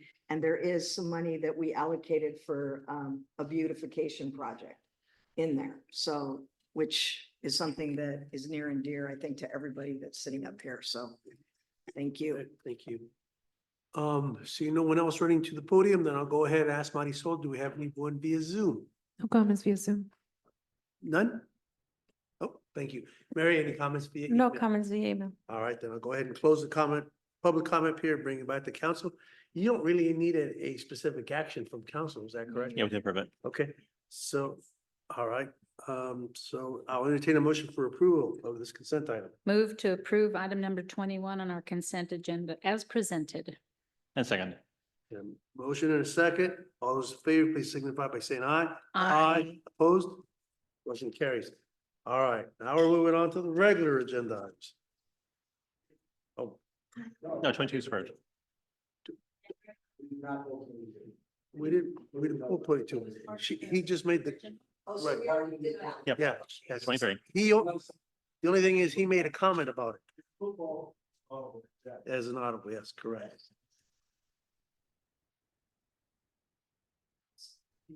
Sorry. Yeah. Well, and I'm trying to move through it as quickly as I can.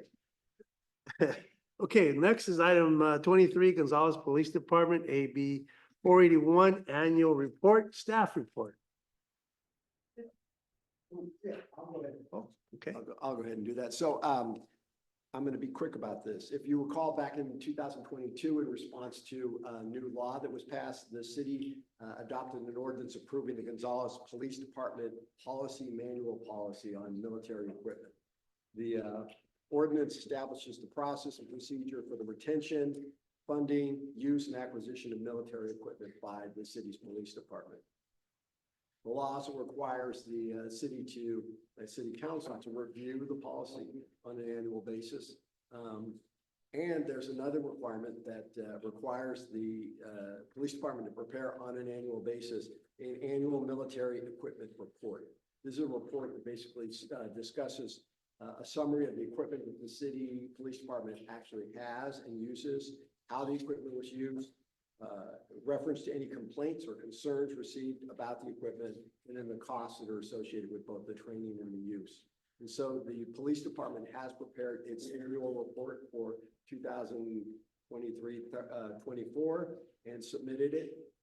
And we have set, at least tentatively, a date for July 22nd of 2024 for a hearing, a public hearing to discuss both the report from the police department on the military equipment they have and a review of our military ordinance to see if it needs to be modified in any way.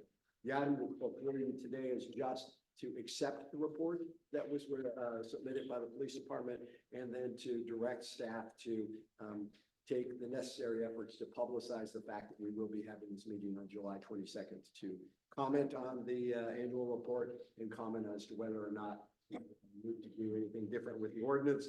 You'll recall last year we were able to just basically say there was no need to make any changes to the ordinance, and we adopted a resolution saying so. I'll also note that the only real difference between this report and the previous report was this report from the police department reflects the fact that the city of Gonzales, like some 1,400 other police departments in the state of California, has taken to using drones and a drone, and that the drone is listed out for the first time in the report. The inventory and actually talks about it, costs and how many times it was used and any complaints received, which is 0, and so forth and so on. So just wanted to call that to your attention. Thank you. Thank you, Michael. I'll go ahead and open this item up to the public for anyone from the public wishing to comment on this item. I do so at this time. Okay, I see no one running to the podium. Then I'll go ahead and ask Marisol. Marisol, do we have anyone via Zoom? No comments via Zoom. Mary, any comments via email? No comments via email. Great. We'll bring it back. I'll go ahead and close the public meeting and bring it back to council discussion. And if there's no further discussion, then I'll entertain a motion to accept. We just need, yeah, a motion to accept the report and then give staff direction to adequately publicize the hearing that we'll be holding on July 22nd. So moved. And second. Do you need a second, the whole 9 yards? We need a second, we need a second? Yeah, I we second. just need a vote. All right, Scott seconded. Scott seconded. Okay, all those in favor, please signify by saying aye. Aye. Opposed? Motion carries. All right, next item of business here is public hearing to consider approval of resolution number 2024-27. A resolution of the city council of the city of Gonzales establishing the cost for services fee schedule for fiscal year 2024-2025. Staff report. So Mr. Dobbins is gonna go ahead and introduce that item. Mayor Rios, council members, this is the annual presentation of the cost of fees for upcoming fiscal year. As you can see, staff did another, deep dive into updating these, basically reviewing line by line, the costs. Let's see, we also, a number of the fees are adjusted by CPI increase. You can see that in the report. And then the impact fees are adjusted by an engineering news record index, and that's reflected in the staff report too. As stated in the staff report, this is a public hearing, so we want to open the public hearing. Staff does not have any other comments on this presentation. I have one question for staff. And that question is, how do our impact fees stack up to, say, Soledad, Greenfield, and King City? Because we're kind of a part of there, so I'm just curious, because at one point, a resident said that we were way above the 4 South County cities. I either want to dispel the notion or clarify that we are a little higher than everyone else. So we're gonna go, that's something that our community development director is looking into. After our meeting, I instructed him to kind of do a comparison study. And so we don't have that ready for you tonight, but we can have it for you for the next meeting. Any other questions from council to staff before I open it to public hearing? I have a quick question. Okay, a quick question here. Actually, on the first page of it, which comes out in packet page 298, and I thank Mary for printing the copies because my laptop or whatever this thing is died about 5 minutes ago. It has no battery. Under the, I think it's under the hourly rate. So the fully burdened rate per city's compensation schedule on some of the things were no change, but the words fully burdened rate, is that just actual cost? So that's cost plus benefits. Oh, okay. So For that's, each of you know, those the, positions. Hourly pay plus benefits. And it's just kind of a roundabout figure. It's not exact. Correct. Okay, Yes. that's, I looked at that and I kept coming back. That, for whatever reason, it just, and then there was initials used further on, but then it was in the page, like the CPI rate was on one page and then that, what's it called? So ENR, yeah, I knew it was letters. Yeah, ENR. so Yeah, engineer. that's right, this one. Yes, exactly. That's- Okay. Yeah, and I didn't know what ENR was, so I was making my notes at home and then I just said, I gotta get pages. I'm glad I did because like I said, the computer died on me. So thank you for explaining. Yes. Right. Then I'll go ahead and open this item up to the public. Any member of the public may address the council on this item. Again, I see no one running up to the podium. So, Mayor, I need to interrupt and just mention that Delia, was it Celine Recycles? This year in the audience, patiently sat through this meeting. I wanted to at least acknowledge that she's here in the audience. There's questions about the solid waste fees. She's here. I should have mentioned that during the presentation. That's okay. Understandable. Anyone here on the diocese have questions for her or comments? These are what they are, you know? Thanks for coming. Thank you in for tonight, coming. Eddie. It's, I mean, I'm sure there's more exciting things to do than sit through a meeting. But thank you. So I'll go ahead and open up to the public. And again, I'm seeing no one running to the podium. I'll go ahead and ask Marisol, do we have any comments via Zoom? No comments via Zoom. Thank you. Any comments via email? No comments via email. All right. So that being said, then I'll go ahead and close the public comment period and we're gonna get back for council discussion or council action. I move that we approve resolution number 2024-27 as presented. Second. Okay, all those in favor, please signify by saying aye. Aye. Opposed? Motion carries. Sorry, Mr. Funk. I leave again. You can see light. Getting there, we're getting there.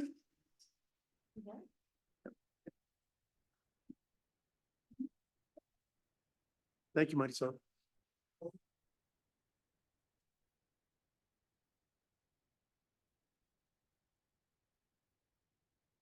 All right, item 25, consider approval of a resolution number 2024-30, a resolution of the City Council of the City of Gonzales approving the engineer's report and declaring its intention to propose an increase of assessments and annual escalation factor for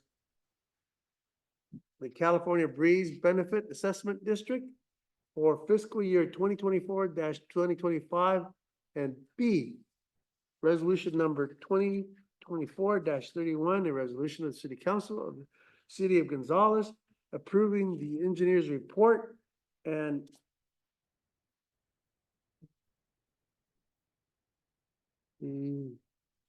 declaring its intention to propose an increase of assessments and annual escalation factor for the California Breeze Parks and Open Space Districts for fiscal year 2024-2025. Staff report. Patrick, Member- I'm sorry, just before you start, we will note for the record that Councilmember Funk, who has a conflict, stepped out of the room during the discussion and potential action on this item. Yes, let the minutes show that. Great. So Mayor Rios, council members, the California Breeze assessment districts were created as part of the subdivisions development approvals in the mid-1990s. And I think it was phased in 1993, 1994, 1995. And there are 3 phases to the subdivision. These districts were the first assessment districts established by the city and did not include an annual CPI adjustment to the maximum annual assessment. Therefore, the assessments have not kept up with inflation and the city's general fund has been subsidizing district expenses over the last several years. Fast forward to this year, a contract with Harrison Associates to prepare the engineer's reports that are attached to the staff report and undertake a Proposition 218 process was approved at your February 20th council meeting. And just hitting the highlights on the Proposition 218 process, which is stated in your staff report, the following subsequence takes place should council direct staff to proceed with a Prop 218 process. So if you approve this, the ballots would be mailed to all property owners in the California Breeze subdivision. There'd be a ballot for the 2 different subdivisions, the 2 different assessment districts.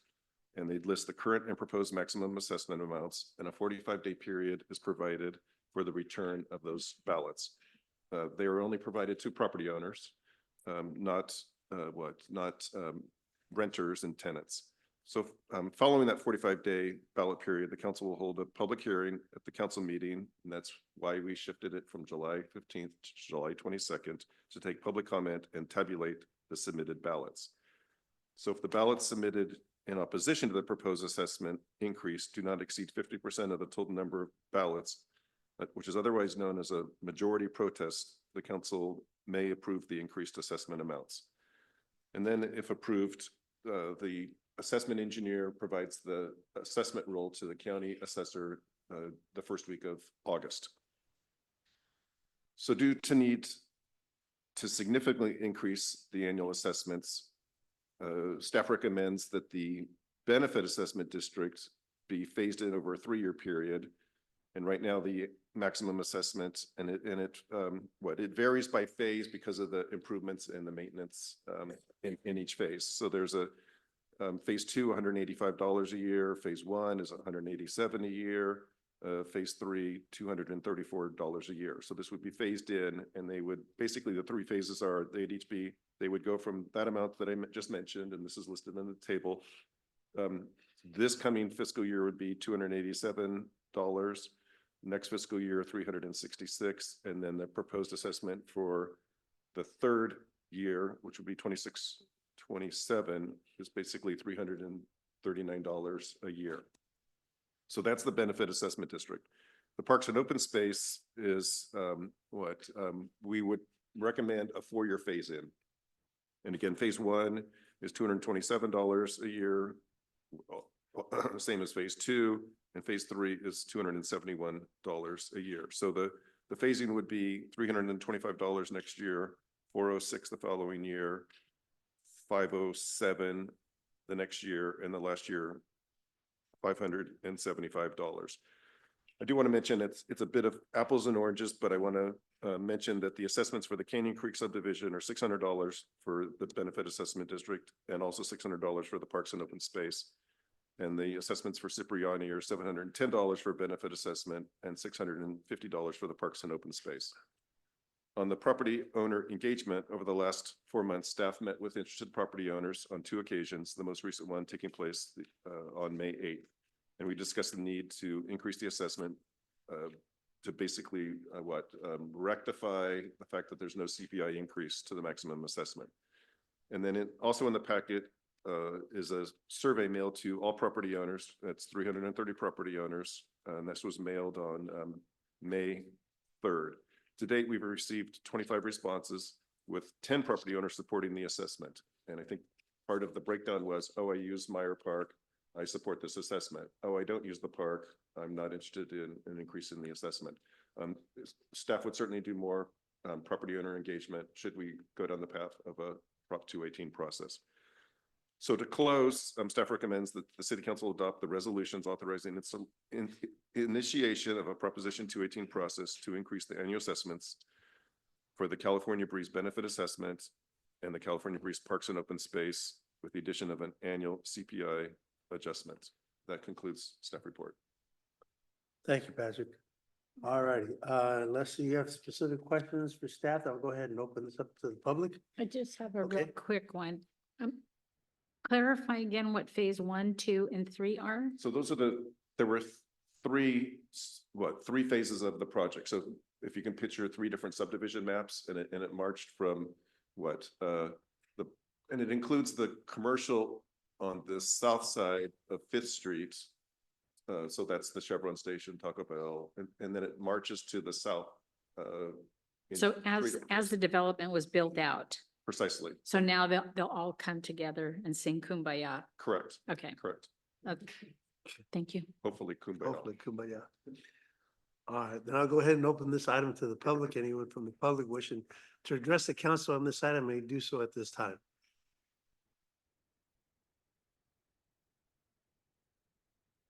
Thank you, Ms. Rodriguez. I knew you would come up and address the You're council. welcome. I live there, so I have to come up. Absolutely. Yeah, it's Rosa Rodriguez, 307 Ayrshire Way for the record. Yes, I know that there's maintenance, and I brought the issue up in regards to maintenance because residents there brought the issue to me. However, I think that there's other ways of going about it. And I did send a message to Dawn M. Yonemitsu. She's a management analyst too. And I mentioned about Mayor Park and about, I appreciate that the trees were pruned. However, the trees need to be pruned every year because that one was not too long ago. And yes, funds are needed. However, I feel that there's other ways that we could get funding. And there's a reason why the grant writers are being paid to look for grants. I also met with Supervisor Lopez today, and he mentioned also about maybe creating a district, a recreation district, maybe thinking about, that's what it's called, a recreation district down the line. And then also in regards to the to applying for grants. I mean, I know we applied for grants for the community center. But we also need to look for funding elsewhere, because as a resident, I mean, I understand that, you know, you need money to fix it. However, Mirror Park has gone without the proper maintenance for a very long time, and that's why it's the way it is today. I've been living in that home since my son was born, and he's turned 26, so that subdivision is at least 28 years old. So I am not in favor of an increase because I could barely afford my home payment. And we're talking about what is it, ADUs, or I forgot what they're called, or AUDs, or I don't know what they're called. Anyways, we're trying to get homes for people, and increasing the taxes is probably gonna get me out of a home because I'm barely making it. So I do not approve an increase. I believe in looking for other ways of getting funding, like I mentioned about the housing program. And I mean, it's very unfortunate. The squirrels have already overrun, you know, the soccer field. It shouldn't have gotten to that point. The sidewalks, you know, yes, there's patchwork, but it's not ADA compliant, and that's not following American with Disabilities Act. And you know, somebody's gonna get hurt out there, but I think we're taking the notion of, okay, if somebody gets hurt, we'll just pay, you know, an attorney, the attorney fees, and be litigated, and just wait until we get litigated. And I don't think that's the way to go. I think, you know, we should look for funding elsewhere. Thank you. Thank you. See no one else in the room that's running up to the podium, I'll go ahead and ask Marisol. Marisol, do we have anyone via Zoom? No comments via Zoom. Mary, do we have any comments via email? Comments via email. Okay, then I'll go ahead and close the public meeting of this and bring it back to council for any further discussion, or I'll entertain a motion to move forward with this. I just want to say that I did attend some of the meetings with the residents, and I have been in conversations with some of them, and they do understand the need to increase the assessments for that area. So they've been very supportive of doing that. So, and I want to thank staff for setting up the meetings and explaining to some of the residents that were in attendance. Not very many were attending, but those that were understand the process. So. Thank you, Ms. Orozco. So again, I will call for, Mr. Mayor, I move that we approve resolution number 2024-30 as presented. a second. You have a second on the motion? Second. Second. So let's go. All right, call for the. Do I have to do them separately or just one at a time? Okay, then I amend it to include resolution number 2024-31 as well. Second. Okay, we're good here. So all those in favor, please signify by saying aye. Aye. Aye. Opposed? Motion carries. Could you please get Mr. Funk back in the room? Thank you. Then we'll go on to the next item is the Gonzalez Youth Council updates, but I don't believe they're here. We have They those. left. That's why they did it at the beginning. Sunset, absolutely. So we'll go on to business from the city council, and the first one is mine. The Transportation Agency for Monterey County. I gotta tell you, it was a really, really interesting meeting. I wish more of you could have been there. But the entire discussion was around Toro Park. So if any of you have traveled to Monterey on any given day, what you're finding is there's a lot of people that are cut through the subdivision and then take the very last exit out of it and get on Highway 68. It really doesn't help anything. If anything, it just makes it worse. So they had a number of community meetings and they came up with a solution. It didn't appease everybody, but they know they got to do something in order for this thing to work. So one of the things that they've looked at, and it sounds like what they're going with is that there will be no Tapadero basically will be closed. And so for those people that live on that far end, they will have to double back through Toro Park and then grab the on-ramp there. Which makes more sense, and that should cut all the traffic that's using that cutout.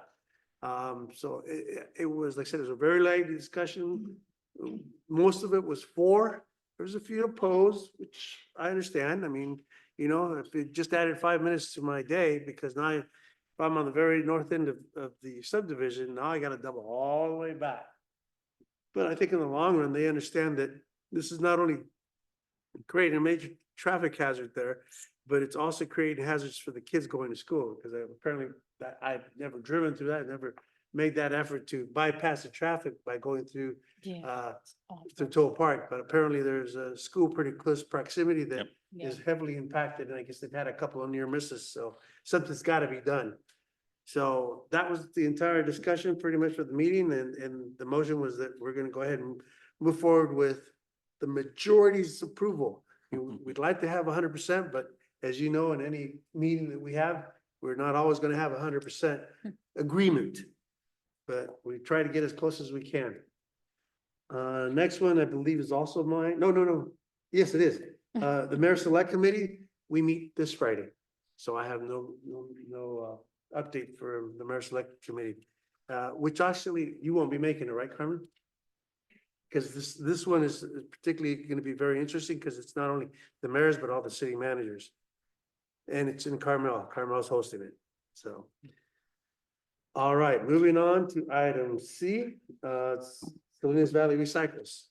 And before I give mine, are you gonna give MST today? Or are you gonna just forego? I'm gonna go forego Okay. because there was not a whole lot discussed, and I have a meeting, and I'll bring it to next month. All right. So with regards to Salinas Valley Recycles, I asked Mary to send the council members the highlights of our May 16th meeting, which I believe you all got in emails today. We recognize the 2024 Green Team Grant recipients. They each received $350 for the development and implementation of a student and lead green team at their schools.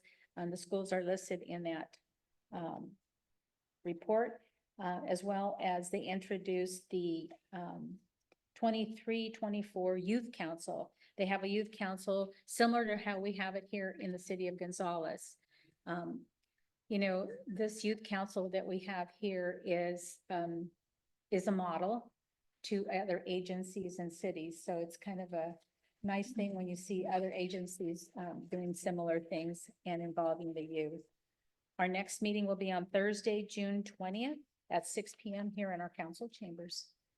And cleanup day, the annual cleanup day here in Gonzales is going to be on Saturday, June 29th at Fairview parking lot. Starts early, so if you have stuff, take it early because they fill fast, and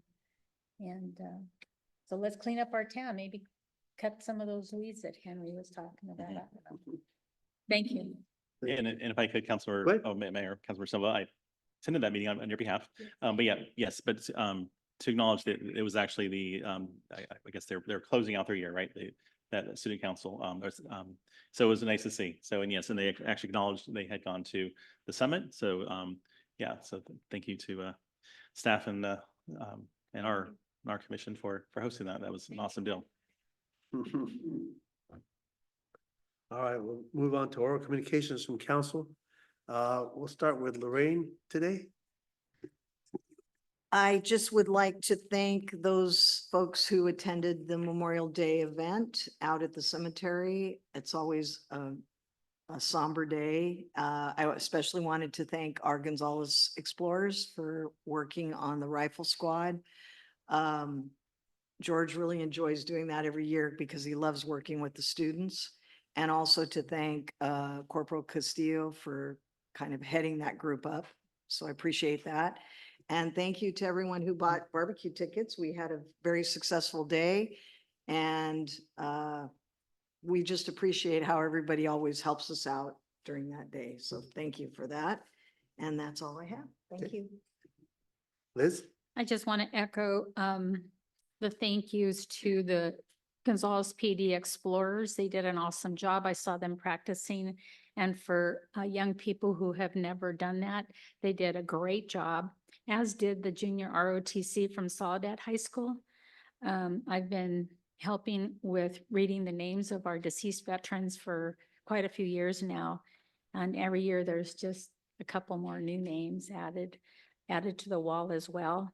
And it is a somber day. But thankfully this year, the Legion was able to sell out all tickets for their barbecue, had none left over. So that's a good fundraiser when you can sell out all your tickets. Today we had the annual AIDS Ride Out Loud come through town. And unbeknownst to me, I had a friend that I went to school with. He lives in up north in St. Helena. And he and his daughter were in the ride. So his wife called me this morning and said, I'm going to be waiting for Steve to come through. You want to come down and join? So apparently she'd gone to City Hall and talked to Mary or somebody there at the front desk. And I was able to communicate with her. I went down there at noon and they were still, I believe, in Salinas. So she says, oh, it'll take about an hour and a half. Well, I didn't get back over here. She says, I'll text you when they're back. And it was about 2:30, but I did walk around. I wore this shirt, and they wanted to know where the mayor was. I says, oh, he's probably busy, doing something else today. But I said, but I'll, shared. There were so many that came up, total strangers, thanked the city of Gonzales for doing this every year. They are very thankful. The only thing they didn't like was the wind, but I said, you know what though? That wind helped you today. It got you here. Yeah. And then some just drove through town, some stopped, they stretched, they have food for them, they have water for them. I took a few pictures with Steve and his daughter Leah, Steve Bosti. He grew up here. I sent the picture to the Tribune hoping that it'll get in the next publication. And of course, Wilma Bassetti was there also seeing, because she knew his dad, and it was a real fun day. So when some of the writers found out that he was from here, they got all excited. And so we took a few pictures, and then one of the support staff is married to somebody who grew up here as well. So it was a lot of connections being made. They are on their way tonight. They will be spending the night at San Lorenzo Park tonight in King City, and then get up in the morning, head to Paso Robles. And then the next day they'll spend in Santa Maria, then Lompoc, and then head to Santa Monica. So they'll get to Santa Monica on Saturday. I believe they had probably about 1,500 riders this year, which is about half of what they normally get. But everybody that was there was very positive. So I hope that the city of Gonzales can continue being a rest stop for them. But the one complaint was that a lot of the roads coming into town, which I believe was Old Stage and Iverson, they have a lot of repairs to be done. And these people they're not just riding your typical inexpensive bicycle. And I believe there was somebody that did fall out there and had to be treated. But I suggested they contact our County Board of Supervisors to encourage them to fix those roads for next year. So I hope we can continue being a rest stop for them. And then just a reminder that this week is graduation week here in Gonzales. So we'll have a lot of graduates, probably from pre-K all the way to high school, with their gowns. And thanks to the Public Works group, they put up the big letters again. I think about a week ago. Of course, I went by and took the picture, the annual picture out there. And I didn't know if the city is going to do that annual thing that they do with the graduates. Didn't we do something with the council or? Hmm?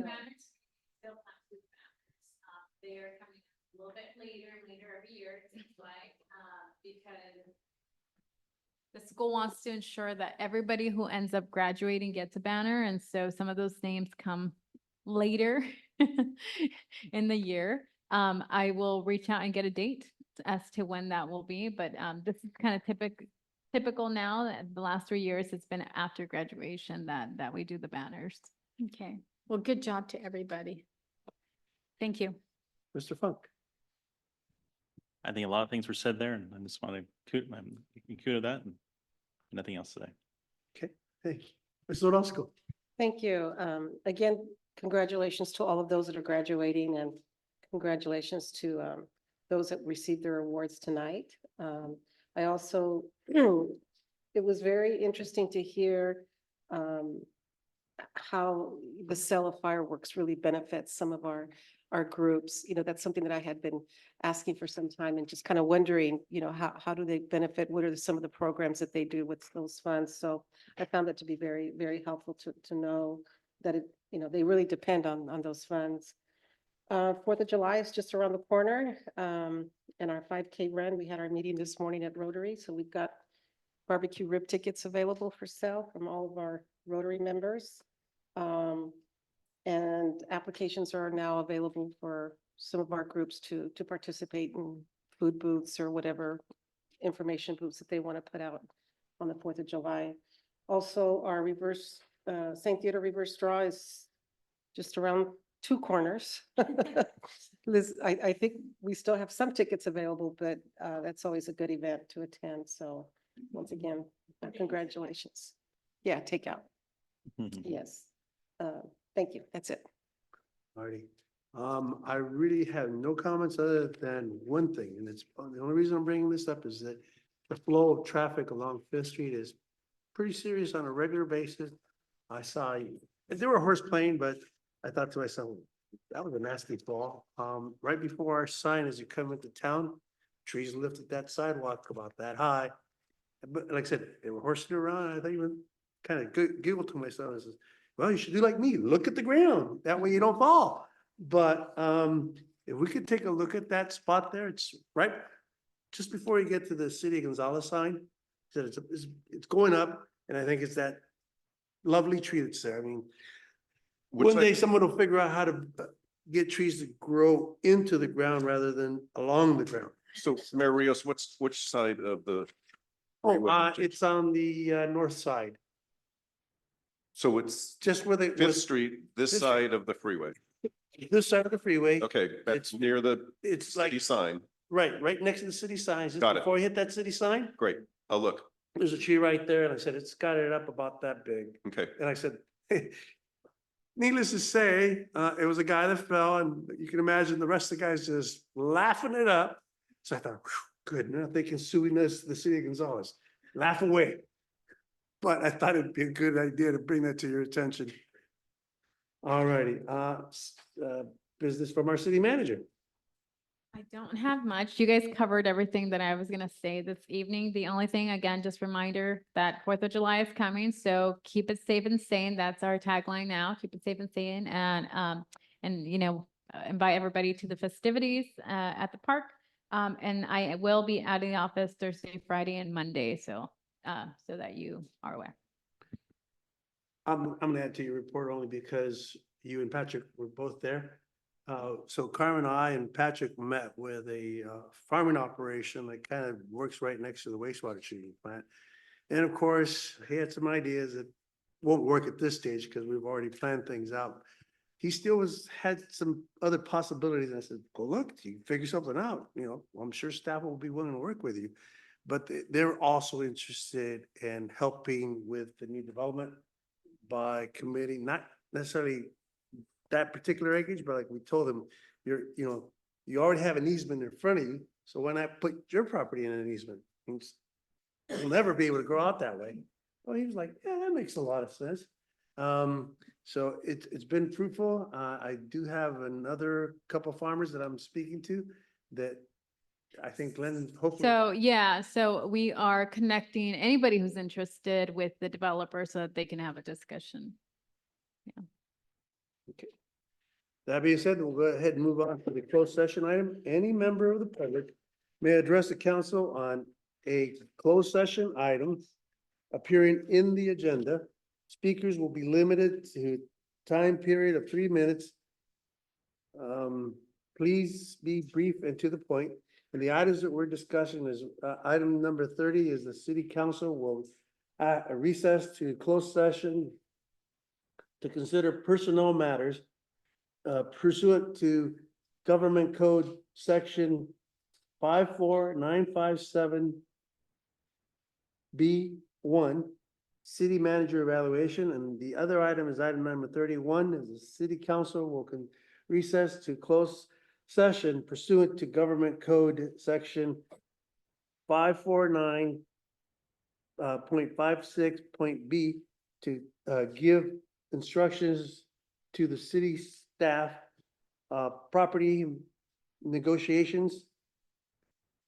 Commencing the lease of properties located at 133 4th Street, 411 Center Street, and 421 Center Street, and 225 Elko Street. Instructions will concern various lease terms, including price. So we'll go ahead and clear the council chambers and we'll get back into closed session. If anybody needs a bio break, now's the time to do it. Night, everybody.